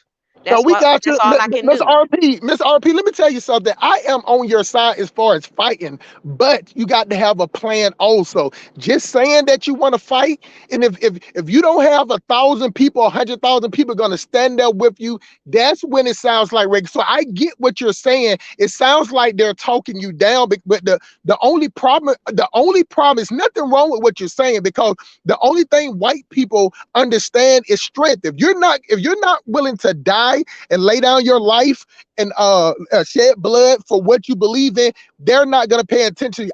I understand exactly what you're saying. The problem with what you're saying is that it's not that many like-minded people. You get what I'm saying? That's the problem. But go ahead, Miss J Dior. Miss Jada. Miss Jada don't kick the butt. Go ahead, Rico G. Hustle smart. He ain't there either. Go ahead, Brad. Hustle smart. This is, everything about what that lady is saying is just totally misguided. No one's telling her don't fight and be in her militaristic mindset and stuff. But when you talk about fighting, hustle smart. I fight. I scrap with motherfuckers. I got videos, what I'm saying, fighting, okay? Not talking about fighting, not collie stick fighting, hitting sticks against sticks, really going at it, right? There is more involved to militaristic battle than just saying I want to fight. Okay, you want to fight the white man in the terrain where he has the advantage, right? Supposedly. You also got black people who work under his command who will fight for him too. They just look at you as a domestic terrorist. They don't look at you as some liberation fighter because they feel like they love this country and they don't want to be liberated. That's your first problem. Second, she talks about, I want to establish justice. That's how you know that this person is nothing more than a militant integrationist. She's not a fighter. She's not a warrior. She's just like the Black Panthers. A black person, she's probably over 40, who wants to try to force the white man to capitulate to what she feels is the best way to run this country. Totally unproven, no frame of reference, no example or resume showing where she ran some shit better than they did. Nothing. Okay, once you fight them, say you win, right? Which is far fetched, but say you win. How do you maintain what you've taken? How do you keep what you've gained, right? And how do you keep it long enough to establish a new government, institute new laws, and all this stuff? This is just all talk. And anybody in the audience who's like, yeah, I agree, you're just a fucking idiot for doing that, because we know this shit is unrealistic. You don't have to fight anymore. The battle now is getting off your ass, disciplining yourself enough, learning different skills. We are now in a world where it's accelerated change, complex, complex. I forgot what it is, but basically, it's a more competitive world. But the competition is not physical. Who physically could beat up who? The competition is really happening in technological spaces, advancement, science, STEM, engineering, mathematics, all that stuff. The Chinese in America and the Chinese ain't launched one missile at each other. Yet somehow China is trying to challenge for the mantle of superpower on this planet. That's showing you something. It's not about physical engagement. This is about something else. Y'all trying to play checkers when everybody is playing 3D chess. And just because you said with passion and you say, yes, I do hot yoga for 3 hours a day, that doesn't make you any more right. That doesn't make you any less of an ideologue and delusional. It just means you're a passionate, delusional ideologue. And we need to be realistic and mature. Vote in your local elections if you want to see some change. First of all, get together in numbers to where your vote will actually count. Sitting up, I'm not going to vote. Well, what you going to do? Just not vote yourself into obscurity. They don't need you anymore to vote. They're aiming at different people now. So what is you not voting? It's like your kid said, I'm not going to eat my dinner. How does that hurt you? It doesn't. They're the one that's going to get hungry and go to bed with their stomach growling. That's what we're doing right now. If Hey, you hold want on, Brandon. Hey, Mr. Lena, go ahead and call in, Mr. Lena. You welcome to call. Go ahead, T. Khalid. Go ahead, bro. Hey, you know what? I'm gonna agree with y'all on that because I was trying to tell the sister like it's a lot of unaccountability going on when she's saying let's just go to war. It's almost as if she's ignoring the current state of the black community. Like just think about us on the panel. We are the minority of the black community that thinks this way. We have an active gender war right now that's being promoted on social media and in the mainstream media. So we can't even align on gender roles between black men and women. We have a lot of crime in our communities. We don't own anything. So to say let's just go to war, what do we control? Do we have any weapons manufacturers? Do we own any cell phone companies? How are we going to communicate? We got Jordans. Exactly, but bro, she reminds me of, and I've seen dudes who date women like, and I'm not saying it's her, but she will pick a fight with a dude and then go back to her man and say, okay, fight him. Women like, and I'm not saying it's her. But she will pick a fight with a dude Hold and on. then Hey, go back to her Rico, man you and say, got some. okay, fight him. Women like, and I'm not saying it's her. Rico, you got the playback going on, Rico. Dude, Hey, Rico, you got some. Okay, there you go. Go ahead. Hey, T. Khalid, this is the thing about it. What I was saying was you let people just speak like that so everybody can hear it. You get what I'm saying? It's not no plan, because the thing about it, let's just say a strike a lightning and the moon turn green and it start dropping cheese down and we win. How are we gonna get? If we conquer white people, just say if that happens, and how are we gonna get those people to work for us? You get what I'm saying?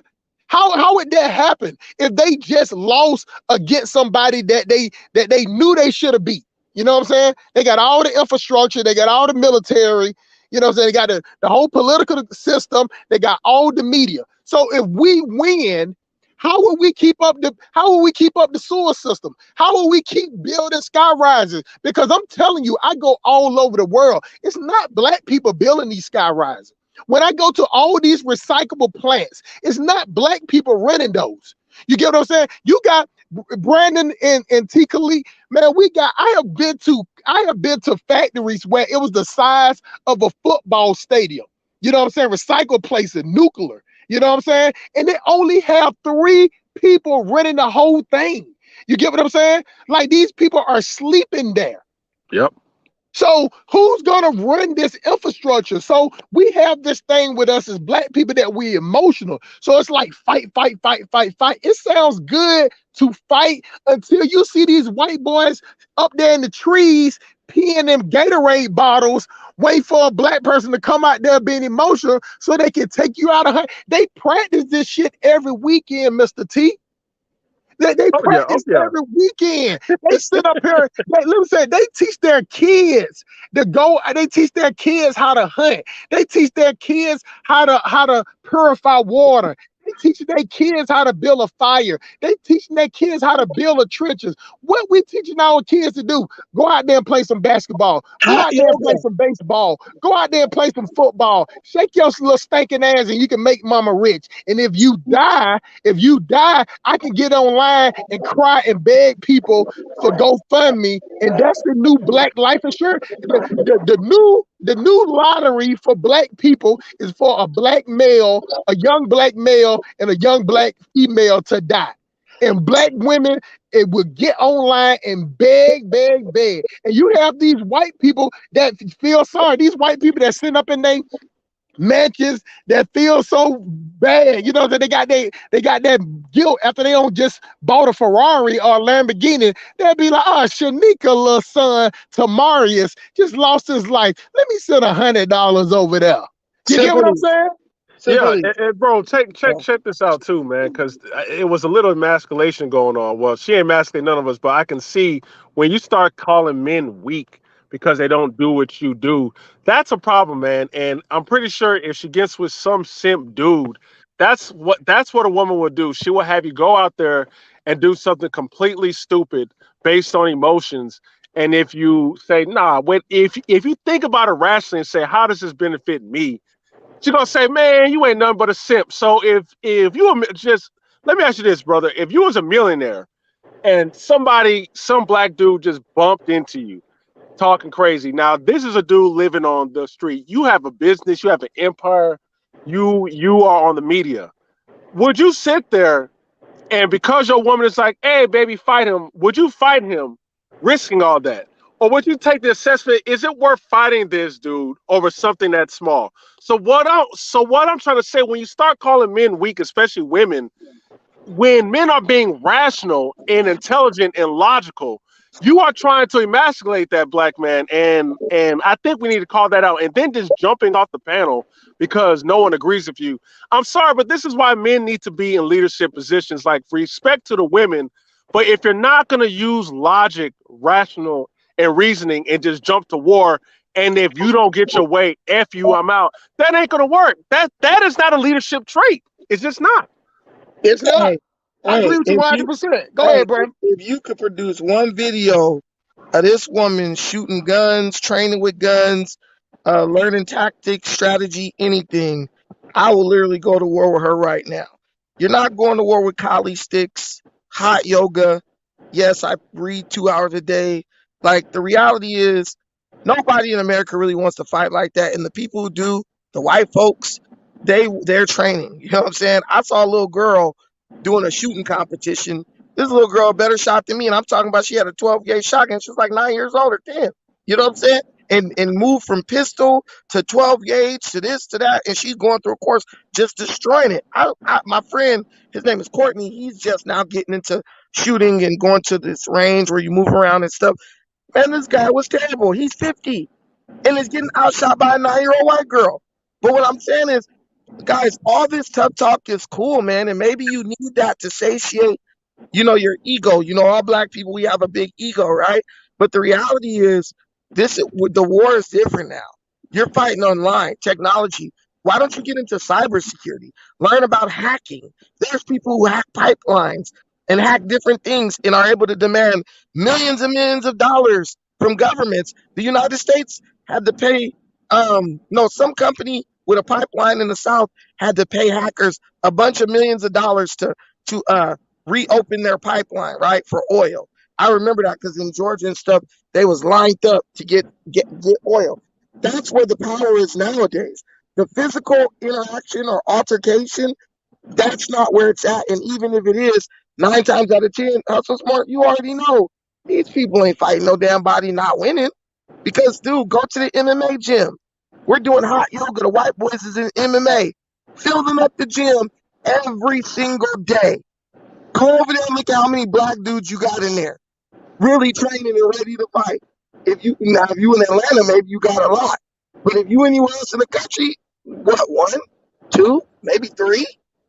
So we just have to, I know fantasy is nice. Memorial said fantasy is what people want, but reality is what they need. And I just came to burst y'all bubble real quick and bring y'all back down to earth. Like, y'all don't want to fight. Y'all didn't work this hard to get to sit next to Johnny Cracker at the donut shop to sit up and then fight and try to leave. You guys are trying to fight white people and force them to accept you. They never will. Never. Learn how to work on that damn computer and lead a country and go be amongst your own people. That's the real plan, because everybody got a plan till they get punched in the mouth. And that's real. Hey, Brandon, let me tell you like this, man.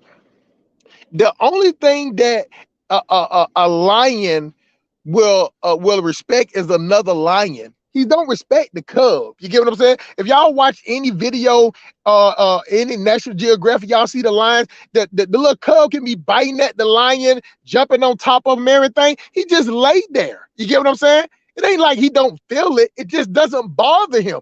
The effort for him to get up and kill that cub, he can do it at any time he want to, but the cub is irrelevant because the cub still need him to survive. That's the problem with black people because Mr. T. Khalid, what black people that got 6 months to a year worth of food and storage? What I black don't people think they have? do, sir. What black people have generators? What black people have boats? What black people have tents? You get what I'm saying? What black people know how to build their own fire? What black people that know, like, let me tell you something. If something was to happen with a war, like some people think like that was something good, the first thing they would do is cut off the power. That would be first. Second, they would cut the water. You get what I'm saying? So after now your niggas can't go to Walmart and Kroger, Piggly Wiggly or Safeway. What are you gonna do? Do you know how to skin a deer? Do you know how to trap? Do you know how to trap rodents? You get what I'm saying? Do you know how to clean them? Do you know how to live off the grid? They will do black people like powerful nations have did to other countries. They will starve you to death to the point that you will come out on your hands and knees, and you will eat. You will come out on your hands and knees, and you will beg them for the spoiled food that they don't even want. It will go back. It would go back to like some slavery shit to the point that you would be eating the scraps that they throw away. We do not have critical thinking. We are an emotional people. And please, y'all, do not get my passion mixed up with emotion. I would never, ever risk my life for a random. Never. And I never would risk my life if I know that the majority is not with me. You cannot stand up. And just like the great wise Brandon always say, that if with Rosa Parks, she could have saved more black people, if more black slaves, if they knew that they were slaves.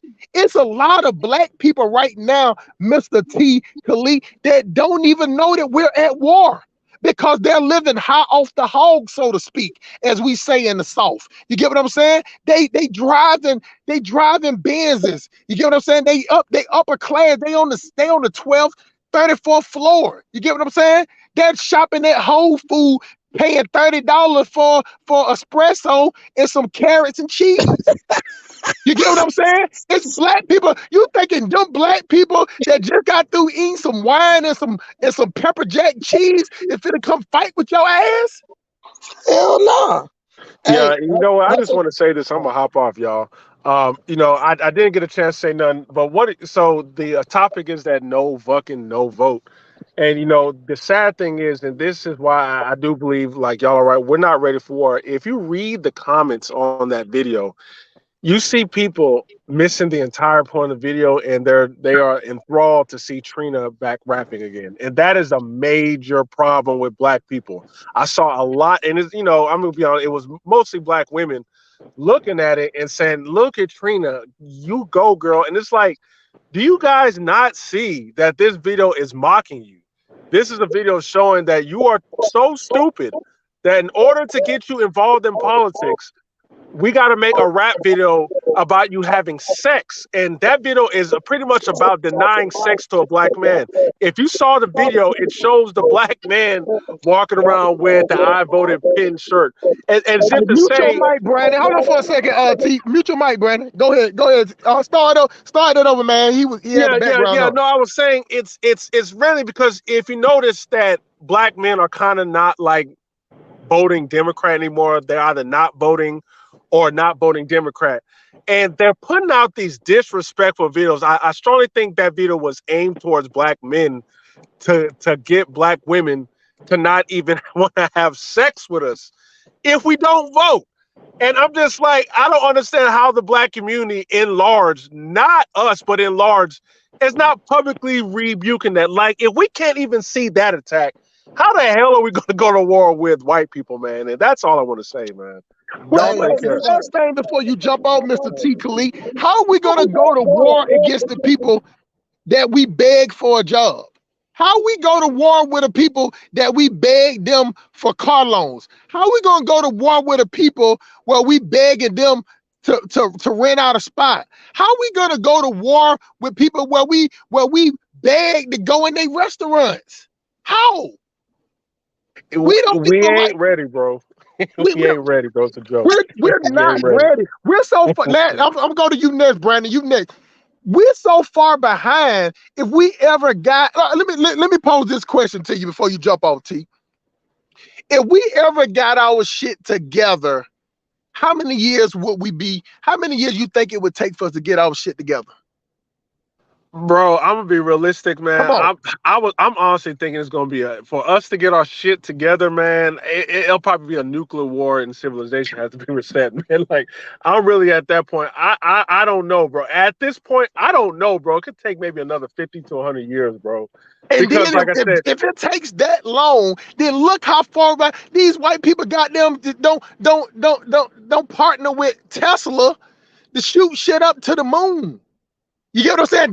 Their brain is their innovation is surpassed frivolous shit on the internet. That's why you got brothers like Mark and the other guy going around eating food, eating noodles. They get 400, 500,000 views. Some of them getting 1 million, 2 million views. Because to the point that at a point of after you get through doing all that conquering the world with far as business, you want to sit there and watch some bullshit videos.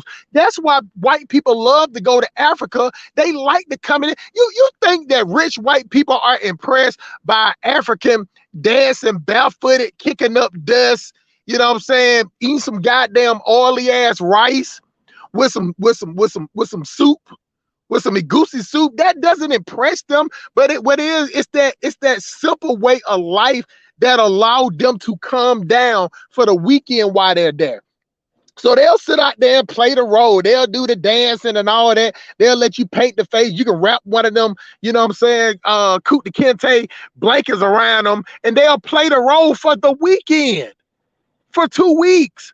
But right after that, it's back to how can we continue to take the resources from Africa? How can we continue to pit black men against black women? How can we continue to give some more light to black women? Because the thing about it is, y'all, black women, I'm telling y'all straight up, black women was the perfect group of people for them to put on a pedestal, because of the arrogant nature of black people. And I know y'all thought I was gonna say arrogant women, but no, as black people, we are arrogant together. But the thing of it is that black women was the perfect ones to put up, because black women go ham like this 24/7. That's why I try to tell you, got channels like Cynthia G that getting 50 to 60,000 views a day saying the same thing. Black men are conquered. So are beta male coons, trash bag bandits. You get what I'm saying? And they are coming to hear the same thing. That's why they do, because we like repetition in the black community. We love it.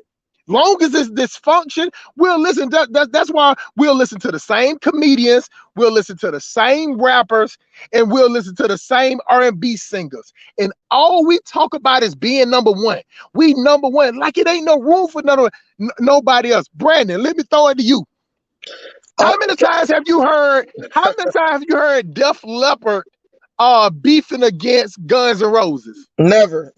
They'll organize a concert, walk away with 20 million profit. You know what I'm saying? And get drunk and snort cocaine all night. And whoa, it was a great show, right? That's what they do. We love beating on our chest and posturing and shit. That's what we do.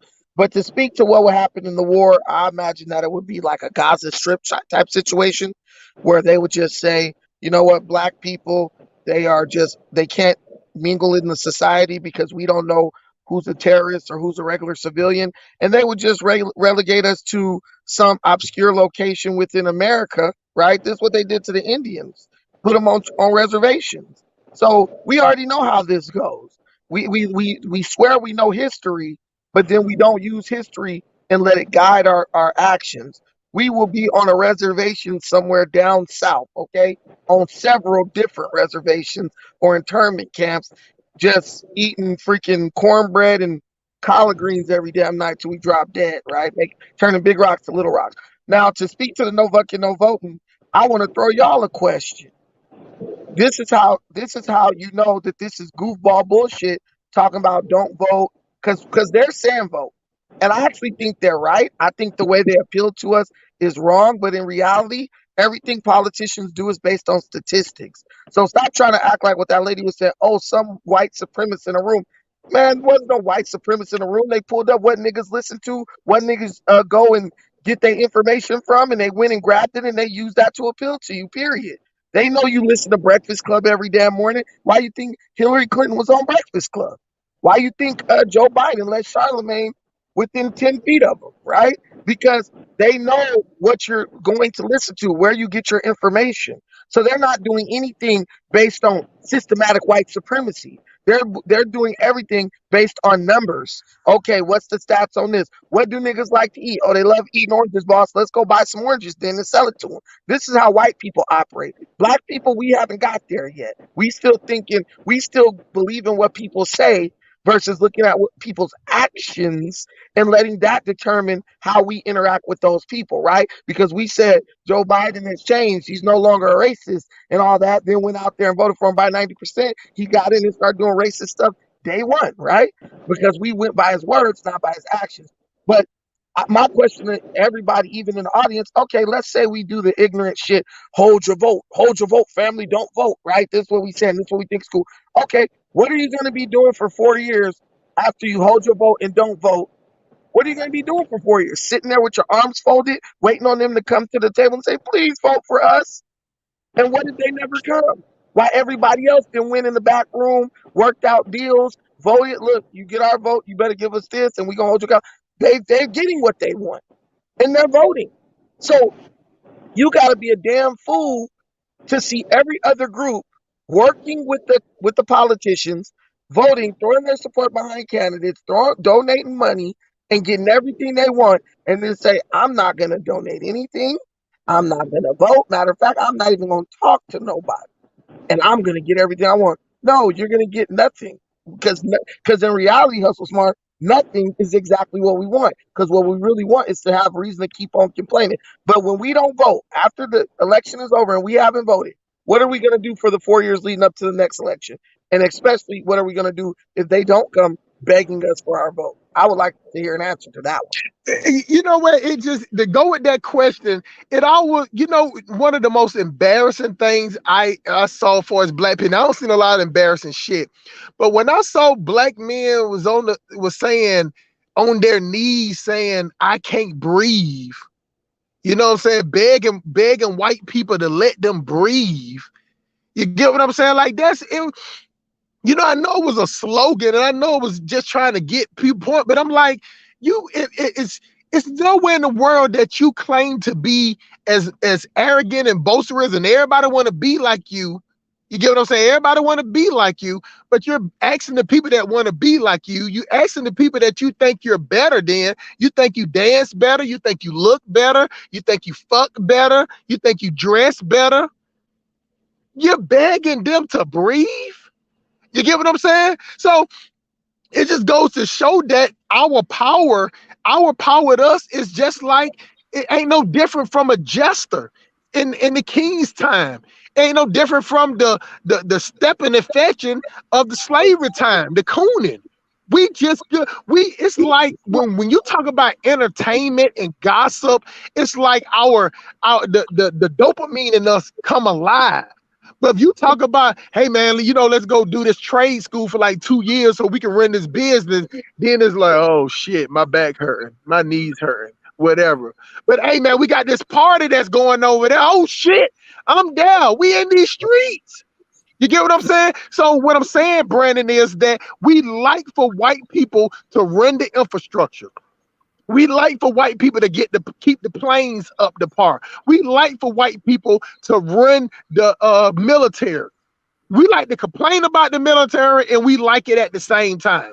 But then we just want to do the petty stuff. We want to keep the stuff that we like to do at a 5. We want to be, we black people play the fence. We want to be right there on the fence. We want to dance on the fence. We want to throw a barbecue on the fence. We want to let you slide on the fence. We want to Cupid shuffle on the fence. But we don't want to take no accountability, because when you take accountability, you ain't got all the time on the weekend to shake your stinking ass. I'm telling you, as a business owner, I don't have time to do the bullshit unless my business is gonna fail. And Hey, see, go ahead. hey, Hustle Smart, you knew during the George Floyd situation what black people is all about.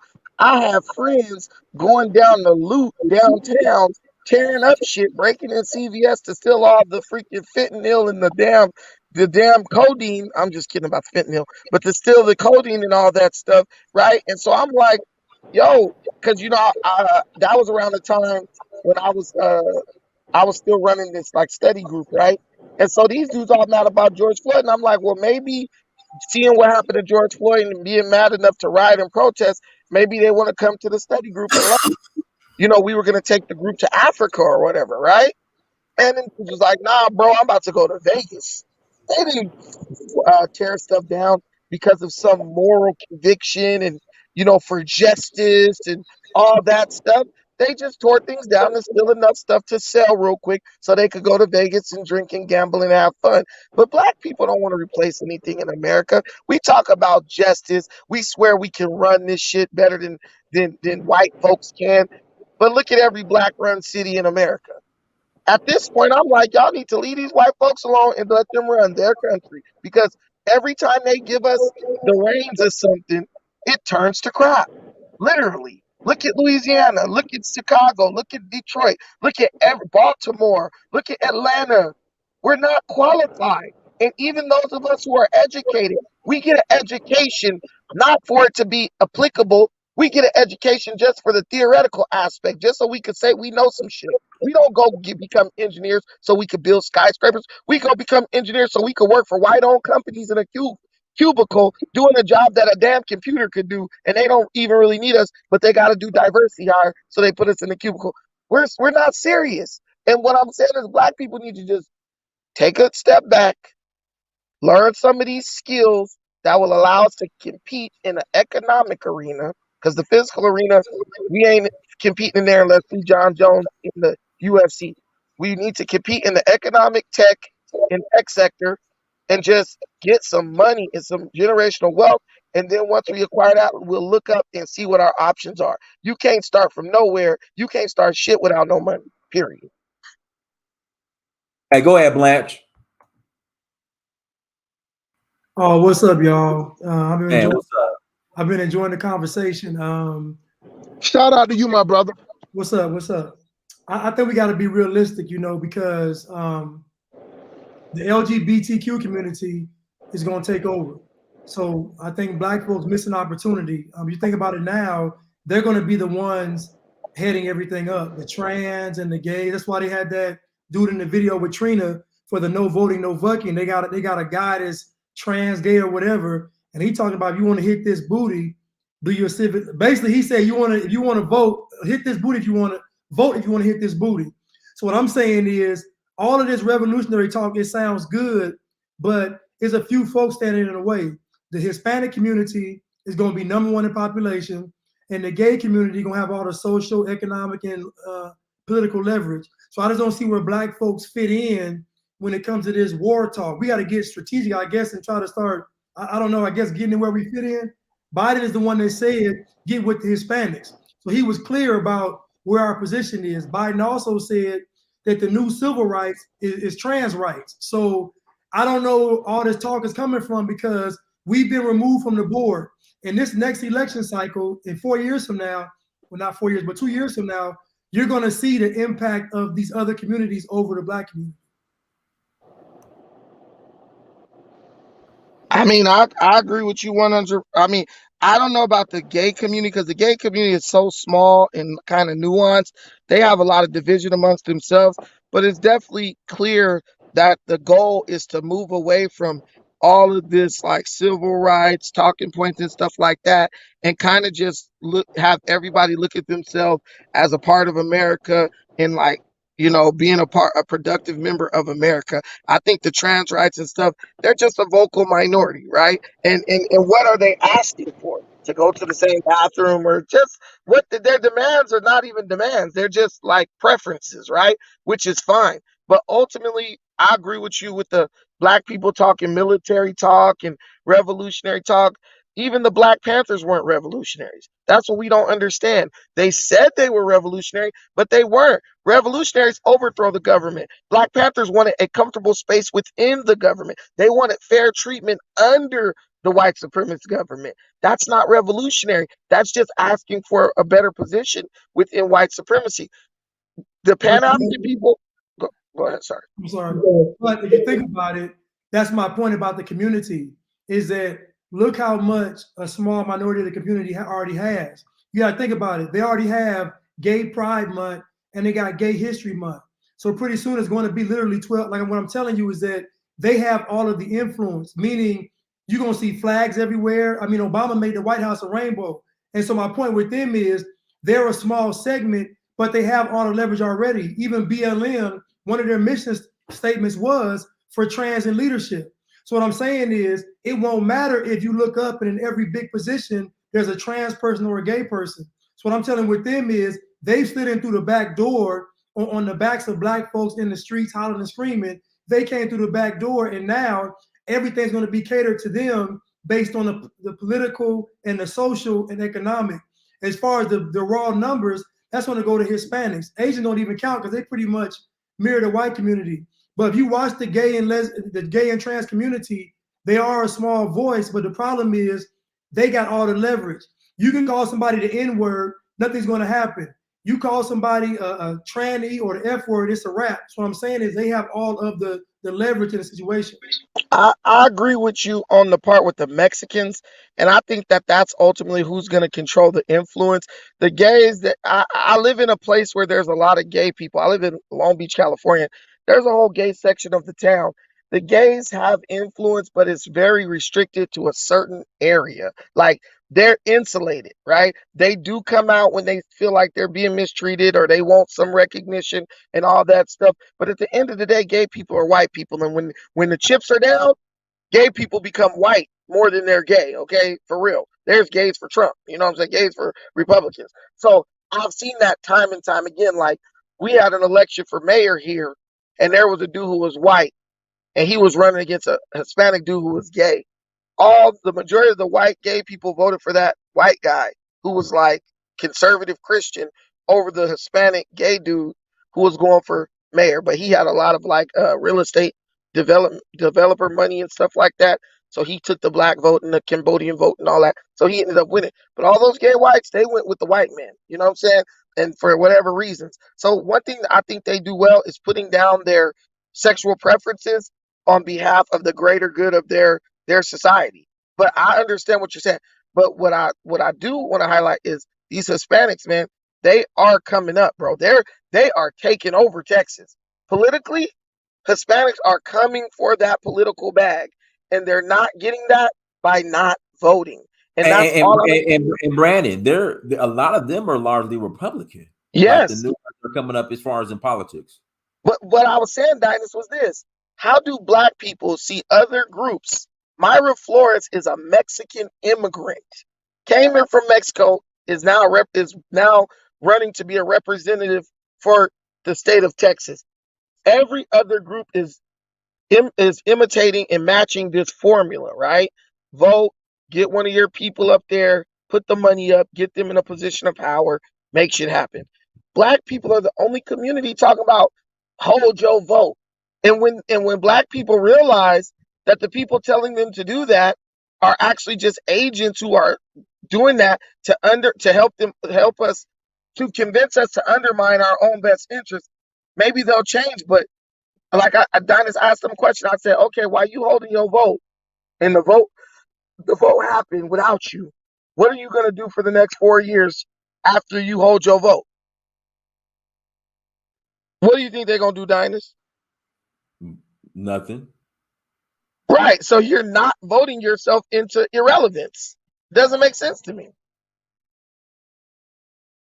Yeah, but what good is it in voting if you're giving one party 90% of the vote with no demands? Like it's useless. And that's what I'm saying, bro. I'm a conservative Republican, and I'm like Stephen A. Smith. Stephen A. Smith is a Democrat, shield, but he said it just like I said it. Black people need to just all go vote for Republican at least one time, just to show the Democrats that they are not like they do not own our vote. But we won't do it, bro. We could talk about not voting and all that. Black people died for the right to vote. So the majority of black folks, they're going to vote. The problem is they're going to go 90% for Democrat. Look at black people right now. We're the only group that supports Joe Biden at over 80%. Literally. We're the only group of dummies who still support this guy with the late stage dementia at over 80%. We're not even thinking. We're literally just feeling our way through life. Oh, this is how I feel, and this is how I feel, and Trump is bad and all that. So we got to get some political education. I really wish we would start like a good idea for somebody who might want to make money. Start political education workshops all over the country, every major city, and just like charge people to come sit in there and learn about politics. Learn about the history of this stuff. I did a political education class with a dude who's a Black Panther, and I'm gonna tell you that 3 weeks I spent with that dude was one of the best 3 weeks of my life. And his only requirement was you got to be at his spot 7 o'clock p.m. every night, Saturday and Sunday included, for 3 weeks straight. And I was there every night. It was about 10 of us, and we all showed up. And I'm telling you, that guy gave us the education of a lifetime. And I think every Black person in America needs to make a concerted effort to go out and get just like you need a financial education, you need a political education. And I need somebody to teach me about investing in the S&P 500, because that's what I want to do. So if y'all in the audience, hit me up. And listen, links in the chat room, guys. If you want to add to the conversation, click on the link. If you want to add to the conversation, click on the link. Again, click on the link if you want to add to the conversation. Free Blanche, let me ask you this, because me and you are both in Georgia. So as the title states, I think, okay, you're already laughing. I mean, do you think Herschel might have a shot because of this foolery? Like, some Black folks are just like, listen, man, I can't do it no more. I'm voting Republican. I'm voting Republican. I can't do it anymore with this foolishness. What do you think, Free Blanche? Listen, I'm rooting for Herschel, but the problem is this: when it comes to a Black conservative or a Black Republican, they have to almost be perfect and spotless. When it comes to a Black Democrat, they just have to be a Democrat. So the problem is the standard for why Black folks are voting either way is just two extremes. If it's a Black Republican and Herschel Walker was perfect with no blemishes, they would still say he was a sellout. But Stacey Abrams, who said the baby's heartbeat is fake, if you want to abort your baby, come vote for me. They go, listen. I talked to some Black people.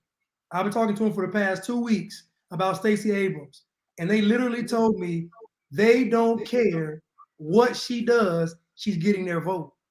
I don't understand how Herschel can compete with that. How can he compete with that? Black folks don't care about policy. Think about it. Black folks don't care about policy. Nope. Black folks say vote blue no matter who. I got a friend who called me crying, talking about her grandma, her voter registration thing, or her voting ballot came in the mail. Her grandma filled her shit out Democrat and sent it in. Didn't even ask her, didn't even give it to her. She just filled it out and sent it in, bro. So that's our mindset. But there was a question asked earlier: how long do we think it's going to take for Black people to get it together? Black people will get it together in America, but it's just going to take for the civil rights generation to die off. Nah. No, I really think so. No, listen. Listen to what I'm saying. If you look at our younger generation, Dynast, like my daughter's age, 13, 14, 15, and stuff. Hold on. Well, keep going, but I'm about to pull something up. 13, 14, and 15, they don't really ascribe to a lot of the stuff that we were like brought up on, like all the slavery victim talking stuff. you have a lot of them who are into IT. Like my little cousin. My little cousin's 25. The dude works for TikTok. You feel me? He's an IT manager working for TikTok. And all his friends are black males.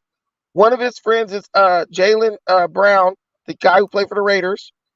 That's his best friend.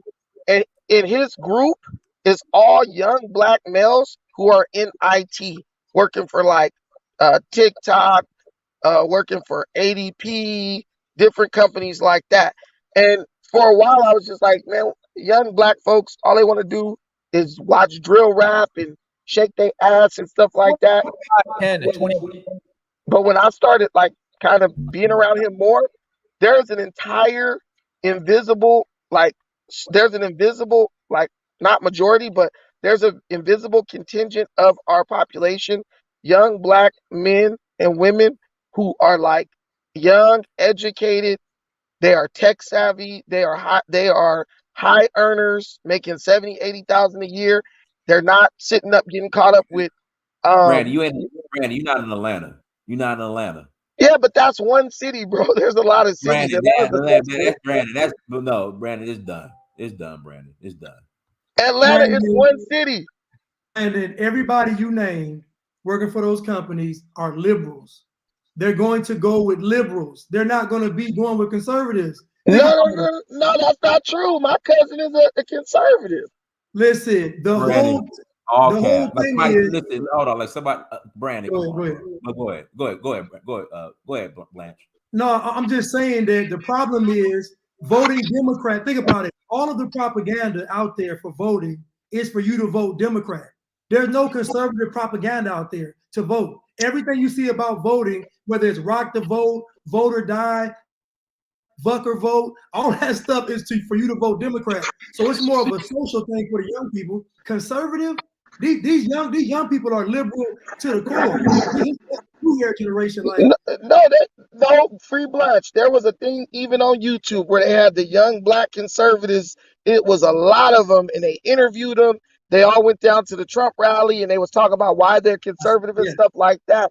And also, you already know, like I know, the liberal conservative thing is something that changes with age, bro. So even though you got a lot of people speaking liberal talking points when they 21, yeah, you're a college student, you're fresh out of college, you know, you're wide-eyed and bushy-tailed. But when you start working and you go work all week and you look at your damn check and your check been FICA, NICA, and psyched to death, Brandon, you got folks yelling, I don't care about how high gas prices go. I don't care how high taxes are. Get rid of Trump. Trump said, I got $500 billion for y'all. What's up? Black folks said, no, we want the dude that said, if you don't vote for me, you ain't black. And they were proud. Biden could raise the taxes and gas prices as long as we ain't got Trump in office. But let me tell you this, Dynast. This is one thing you always got to understand to give honor the context. Black people said that after a great 4 years economically. Black people said that out of an economy that grew even during COVID. Yes. Wait until after this administration is done with this 4 years. See, black people just didn't feel the pain. You know who's a prime example? Look at Cardi B. Cardi B loved Biden. Oh, Biden. Then she took to the airways talking about, oh, hell no, look at this inflation. They don't care. They don't care yet. Dynast, they don't care yet. Listen, if you look at politics, it always took a certain circumstance to make black people change their vote. When did black people start voting Democrat, bro? They left the Republican Party when they were suffering after the Great Depression, and FDR introduced the New Deal. Black people was dirt poor, talking about boiling rocks, poor. And that was enough to incite them to change their political identity. It's coming, bro. I know black people just like you and they ignorant as hell. But what I'm looking at, the trends I'm seeing, it's coming. Wait till gas hit $12 a gallon. That's when you're gonna hear everybody talk about, oh hell no, we need to get these Democrats out of here. Watch. Bro. Watch. Man. We need a major thing to happen for black people to change because we're a stubborn group of people. And I think Joe Biden and this administration, I think they just the people to give it to us. And if you listen to the people saying that stuff, Dynasty, those are really elderly remnants of civil rights. And you know it. You know it. Roland Nah. Martin, gray-headed mammy, grandma, them is remnants of civil rights. The young people overall don't give a damn about politics either way. They not showing up. They didn't show up for Biden. But the old folk, once them folks is gone, and these young folks hit 30, and they like, because they're smart and they're educated and they're on the internet, so they're receiving information. That's the difference. The generation we're following didn't give a damn about information. They just hear some shit from their friend and they go vote based on that. But now the internet has given us an unprecedented access to information. And these kids are on the internet. And it's not hard for them to look and search something up and say, because even when you look at when they interview the college students now, even the college students are changing their opinions about Trump and Biden and stuff. They're saying Biden is too old and Trump actually wasn't that bad now that we're looking at what we're dealing with now. You know what I'm saying? So there's always the ability to change. And I have a lot of faith in the younger generation, but ultimately Africa is the key for us. That's what we got to do because we're stuck in the middle. Blanche, so you think we should have hope in this younger generation? No. Listen, all of their heroes are liberal and it's just, if it wasn't so much propaganda pushed from that side, I could say yeah, but it's just, I listen to all these people talk about politics, man, and people are still talking. Think about it. They are still talking about Trump. And the problem for the black community is that the black women are diehard Democrats. Now the black men a little different, but black women are diehard liberal Democrats. If anybody says you can abort your baby, you can get some money, the black women are going to be on board. I'm just sorry to say it. So they're the ones that's really, to me, driving this whole our voting is black women. I know last election, I think 17% of black men voted for Trump and 6% black women, but I feel like it's just more propaganda now to me. Like, I don't know. Well, okay. Why is Stacey Abrams going to lose in Georgia then? She's not even carrying the black vote. She's carrying the black vote, but she lost so many black voters. She's going to lose to Kemp. She's down by a lot. Dynasty. How much is Stacey Abrams? But this is my question, and this is where I get confused when it comes to the Herschel Walker situation. They're on the same ballot. So when people vote for Kemp, are they going to skip over Walker and not vote at all, or vote for Warnock? That's why I understand how Kemp could win, but Walker lose. That's what I don't understand. No, I don't think Walker's going to lose. I think if a Republican is within 3 points, he's going to win because all the polls are skewed towards Democrats. All the polls. You got a point there. So Lavelle, 11 Alive did a poll in Stone Mountain, which is 86% black, right, for the Senate race between Warnock and Herschel Walker. And of course, that shit is going to come back Warnock. They did it at Stone Mountain. So Brandon has a point, but go ahead. But I'm just confused when I see people say Kemp's winning, but Herschel Walker is going to lose. I'm like, aren't they on the same ballot? Like, how does that work? I think Herschel Walker is going to carry the white vote. I think that he's going to have whites voting for him, and I think that he's going to get a segment of black people that are going to vote for him who are just tired of Warnock. And I just think Herschel didn't throw enough mud, you know what I'm saying? Because the thing where Warnock beat up his wife or ran her foot over, I would have never let that shit die. He would have been waking up having nightmares about that shit, the way I would have ran that on TV. But I think Herschel has a good chance because Herschel is more relatable. He's more of a like approachable type person. He's kind of he talks like he's dim-witted, even though I don't think he is. But people look at that as like non-threatening. So I think people will say, look, we rather have this kind of like this unassuming like black guy who's just kind of an ex-NFL player who means well than Warnock, who's just an unapologetic democratic shill. Like, how are you a pastor but supporting abortion? You know what I'm saying? Like, all you gotta do is call him out on the BS. And I think that You know, those voters down in Georgia, I think they'll do the right thing. I'm not saying black people are going to be saved in America. Take your ass to Africa, man. Screw America. America's done as far as that. But what I'm saying is, if they're going to stay here, the best thing we could do is try to educate them and just encourage them to do what's best for themselves. And if they do it, good. If they don't, it's no skin off our back. We know where our destiny lies. You know what I'm saying? But Georgia, Georgia is not gonna lay down and accept the shit that's going on in California. You know, I'm in California. I'm at what I call the pinnacle of democratic mismanagement, right? The zenith of that. And I think Georgia looks across across the country, and they see $8.95 for a gallon of gas, and they say, "Look, I love me a big fat black mammy in the form of Stacey Abrams, but I also like being able to drive to Kroger, you know, for pennies on the dollar." And I think that more than anything is going to impact people's votes, because if you look at the polls, people care about crime and the economy. Even abortion is like 6% of people in the country said that abortion was a priority when it is going to come time for them to vote. These things are just not high on the priority list. They got a lot of media coverage, but no one's thinking about abortions 24 hours a day, you know, but they are thinking about gas, the things that are right in their face. They are thinking about the rising price of food, the shit that's right in their face. So I think at the end of the day, personal need and well-being is going to trump everything. So do you think that black folks are tired of Warnock in Atlanta? No, no. My thing, not as a whole. Hell no. Well, but again, Lavelle, I need you to explain to me how Trump and Kemp are on the same. I'm sorry, Kemp and Walker are on the same ballot, and Kemp is favored to win, but Walker's favored to lose. That's where I'm confused. Can you somebody explain that to me? Can you explain that to me?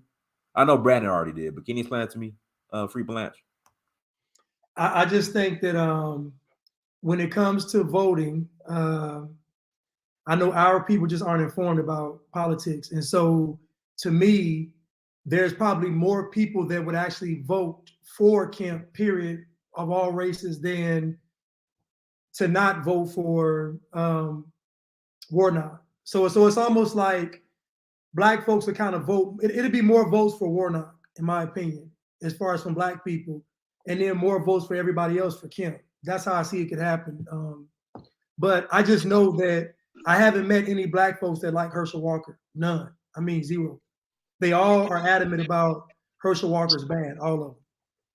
Yeah, I don't even see what is bad about if the worst thing they could pull up is, oh, you pay for a woman to get an abortion 9 years ago or something. You know, the guy's pretty straight up and down.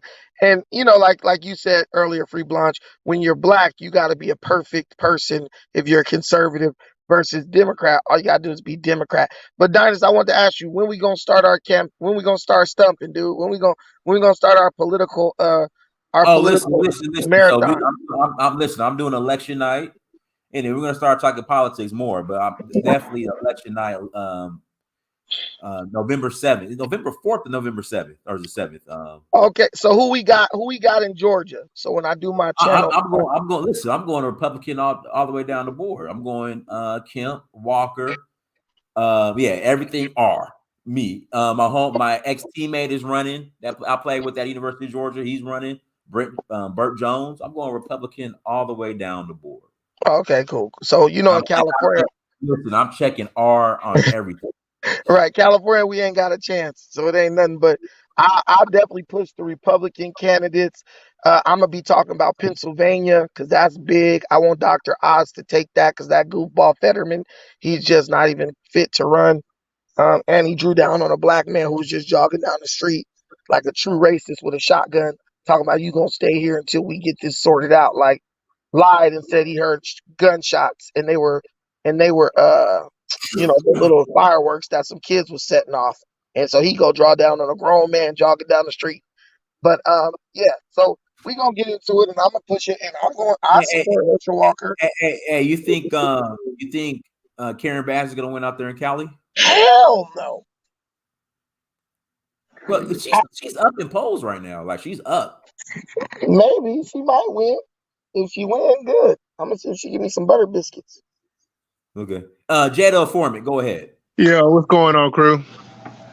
Go ahead. What's up, bro? So I understand why you guys don't want to do Democrats, but what is the over I guess reliance that you guys are pushing for the Republicans? Because I don't see anything good come from both parties, even though I'm more conservative.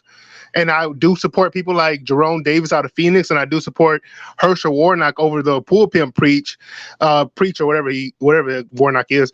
And I do support Donald Trump, but I don't see why you guys are pushing for the Republicans. More, I mean, screw the Democrats, but why Republicans than the Green Party and other parties? Because they don't have a chance to get elected. I don't care about that. Well, then that's why you got to get serious about politics. You got to work with people who have an opportunity to get elected. Also, the Green Party and all those people, if you look at what they're talking about, a lot of that stuff, like I like some libertarian candidates, but I don't believe in open borders. Like just letting anybody come in the country. Green Party, to me, Green Party sounding like Democrats. When I listen to them talk, I was listening to what's his name? The guy who always ran Green Party. He has a podcast now. What's that guy's name? Who used to always run as for president under the Green Party? Ralph, or you know what I'm talking about? No. Damn it. Ralph Nader, I believe. Ralph Nader. Yeah, Ralph. Yeah, exactly. Ralph. I knew his name was Ralph Nader has a podcast, and so he brings Green Party people on there and stuff. And I've been listening to it lately, and they just sound like a bunch of Democrats. And if you were elected, Ralph, what would you first thing bring Trump up on charges and shit? When you look at it, a lot of these parties, they claim to be something different, but really they're just like disgruntled Democrats or people who have a support base who's like, you need to switch over to the Green Party, and so they do it to follow the money there. There's no one really coming with anything that's drastically different from what the Republicans and the Democrats are talking about, or not different or drastically different enough for me to say, oh, I'm going to jump ship and be on that party. Even independents, in my opinion, are just Democrats, but they just don't like to pay high gas prices, or they're disgruntled about, the way immigrants are immigration or something like that. But I like the Republicans. I like the contract with America. I think they actually stole that from Ice Cube, that terminology. And I just think the Republican candidates, I think they have a clear vision for the future, and I think it does not include, making Americans suffer in the name of climate change hysteria, right? And that's the biggest thing I think is a threat right now. Making the economy worse and just making all Americans poorer, right? Putting more hurdles between Americans in success and wealth, just in the name of bullshit climate change hysteria. So I'm going Republican. And I agree with that, because Democrats are only going to put more restrictions and things that they are pretending that's going to make America better, when at the end of the day, they're just trying to get some of their friends into a position where they can pay them. I can agree with that, but I'm not like for the Democrats at all. But I don't think the Republicans are the be all do all, even though they're the most convenient solution right now. But I would say when it comes to third parties, there's like, I want to say about 7 of them that you really don't hear about. And I would say if you vote for them, then your vote is already taken away from the Democrats. I'm talking about black people specifically right now. They vote for another party, but it's also showing that you're putting your vote over here, which is increasing the demand. Increasing the demand for that party and decreasing the value out of the Democratic Party, which I also think is a great strategy, because at the end of the day, you're not voting for the Republicans, you're not voting for the Democrats, and you can let them duke it out. But at the end of the day, I'm hoping that the Democrats actually lose, which is going to be the ultimate end all with coming November when the election happens. Let's be honest, right? Let's be honest. Black folks been voting Democrat at a 90% clip for about 70 years. This one time voting Republican ain't gonna hurt. Black folks done voted 70 years for Democrats. You mean to tell me 4 years gonna hurt? I'm not buying it. Black folks owe it to the Republicans to get in one cycle. 1 out of 70 cycles, they time one cycle. Just what's gonna happen. I don't understand why black folks are so terrified of voting Republican, but love getting drilled by the Democrats. It don't make any sense to me. Like it's a I guaranteed agree with that. destruction with Democrats. It's guaranteed. With the Republicans, you actually don't even know. Like based on the last president, it'd be beneficial. What I'm saying is we've been voting Democrat for 70-some years and it's only gotten worse. So people say, I don't trust Republicans. Well, you sure don't trust Democrats. So my thing is voting for them one time ain't gonna hurt, in my opinion, at all. I agree. No, I agree with you on the Democrats are in the whole civil rights generation. I think that it's going to get better with the people that's under the age of, like I was having in the chat, under the age of 50, because I actually was talking to some people in my district over here in Sheila Jackson Lee's district, and they actually told me to my face, and I was trying to, talk to them, not argue with them, but having a efficient conversation. Why do you vote for Sheila Jackson Lee? And they're overwhelmingly, I got the answer that she makes me feel good, and I was very disappointed in hearing that from the older generation. Hey, Dynast, look at the dude Mark John's comment. This is the overarching, like, regurgitated talking point in our community. This guy is saying, What the white when the Republicans get in office, the white supremacists are going to show up to the black community. No, he said Democrats are. This is what he said. Democrats are horrible, but Republicans want our heads, bro. What type of dumb, ignorant shit is that? Like, what Republican? Black people swear to God they living next door to the Klan. You know what I'm saying? Like, you got black people living in California swearing they living next door to the Grand Dragon of the KKK. Man, stop with the fear mongering. Joe Biden took your head and he took your pockets. Joe Biden got your pockets touching. Bro, like, just straight up. He got your pockets touching. And he said, look, I'm going to make them touch even more. I'm going to put a hole in your pocket because this guy is all about emotionalism. He's going to try to appeal to emotion because they have no policies.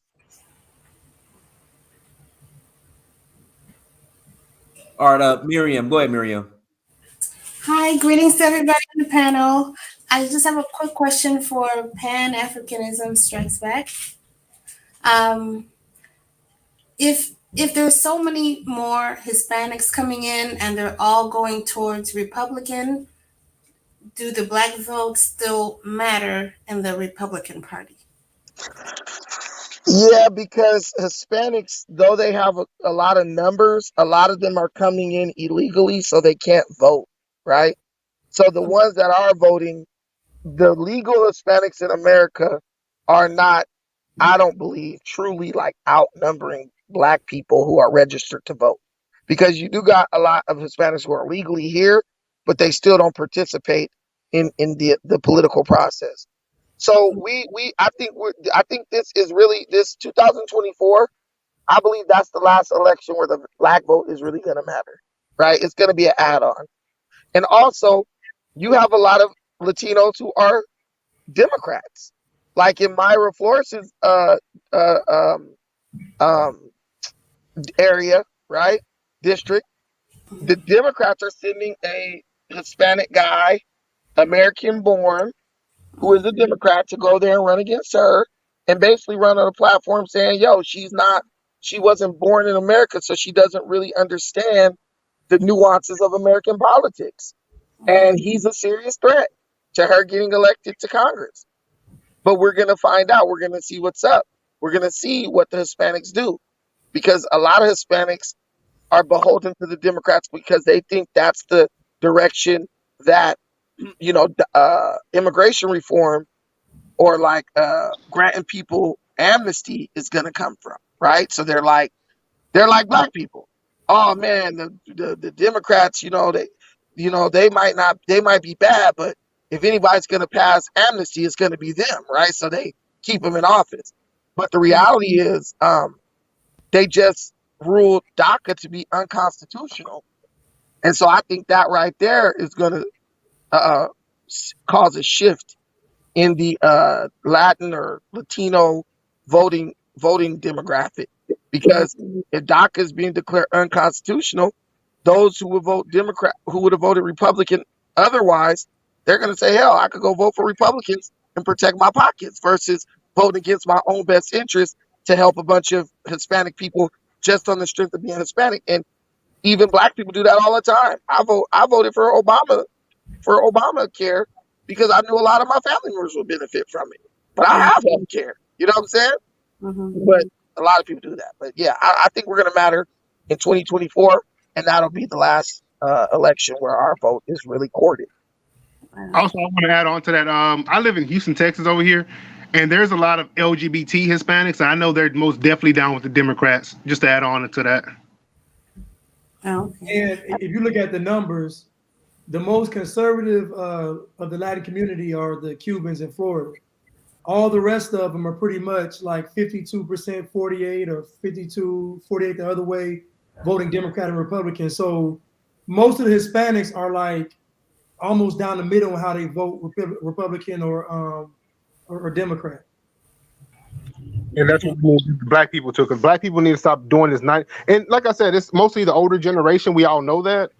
And I think there's no excuse of why they don't do their own research, but you have these Democrats. I don't know if you guys saw like what happened in Georgia, where the Democrats are actually funneling money through these churches, and they're actually talking at these churches to get the older black people to vote for them. And that's how the cycle continues, man. You know, you have this guy preaching at your churches, your pastors encouraging them to vote Democrat. You have your office. You have all these people that's in your local municipality that's encouraging you to vote Democrat. And the older black people, they're not doing their own independent research or listening to independent media. You know. I'm going to continue listening off the air. Thank you so much.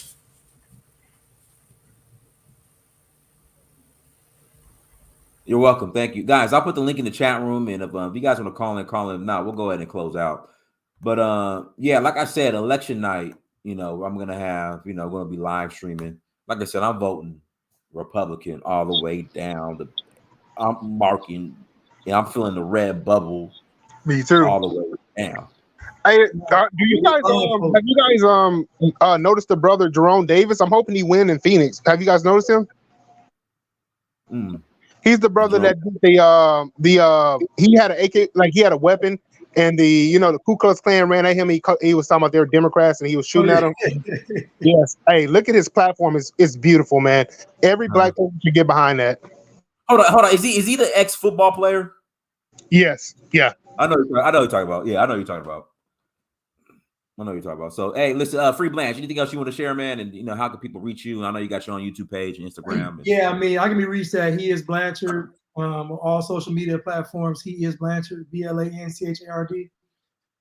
But I will say this, you know how these folks are voting. You know how emotional we are. You know anything can trigger us when it comes to voting. Right. If it's not about policy, I don't know what we can do. I mean, I want Herschel to win, but I haven't met one black person that's with Herschel. None. I'm talking about zero. Well, yeah. But okay, let me ask you this, Blanche. So when Trump ran, were you running into black people saying they're gonna vote for Trump? No. So no, but I wasn't asking. What about in 2016 when he ran? Oh no, I take that back. 2016, I didn't ask. 2020. Okay.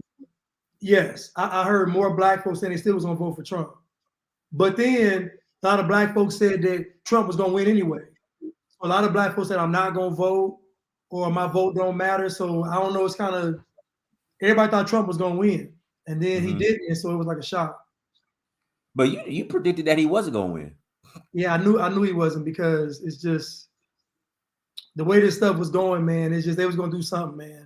If you think about it, Biden shut down his campaign 2 weeks early.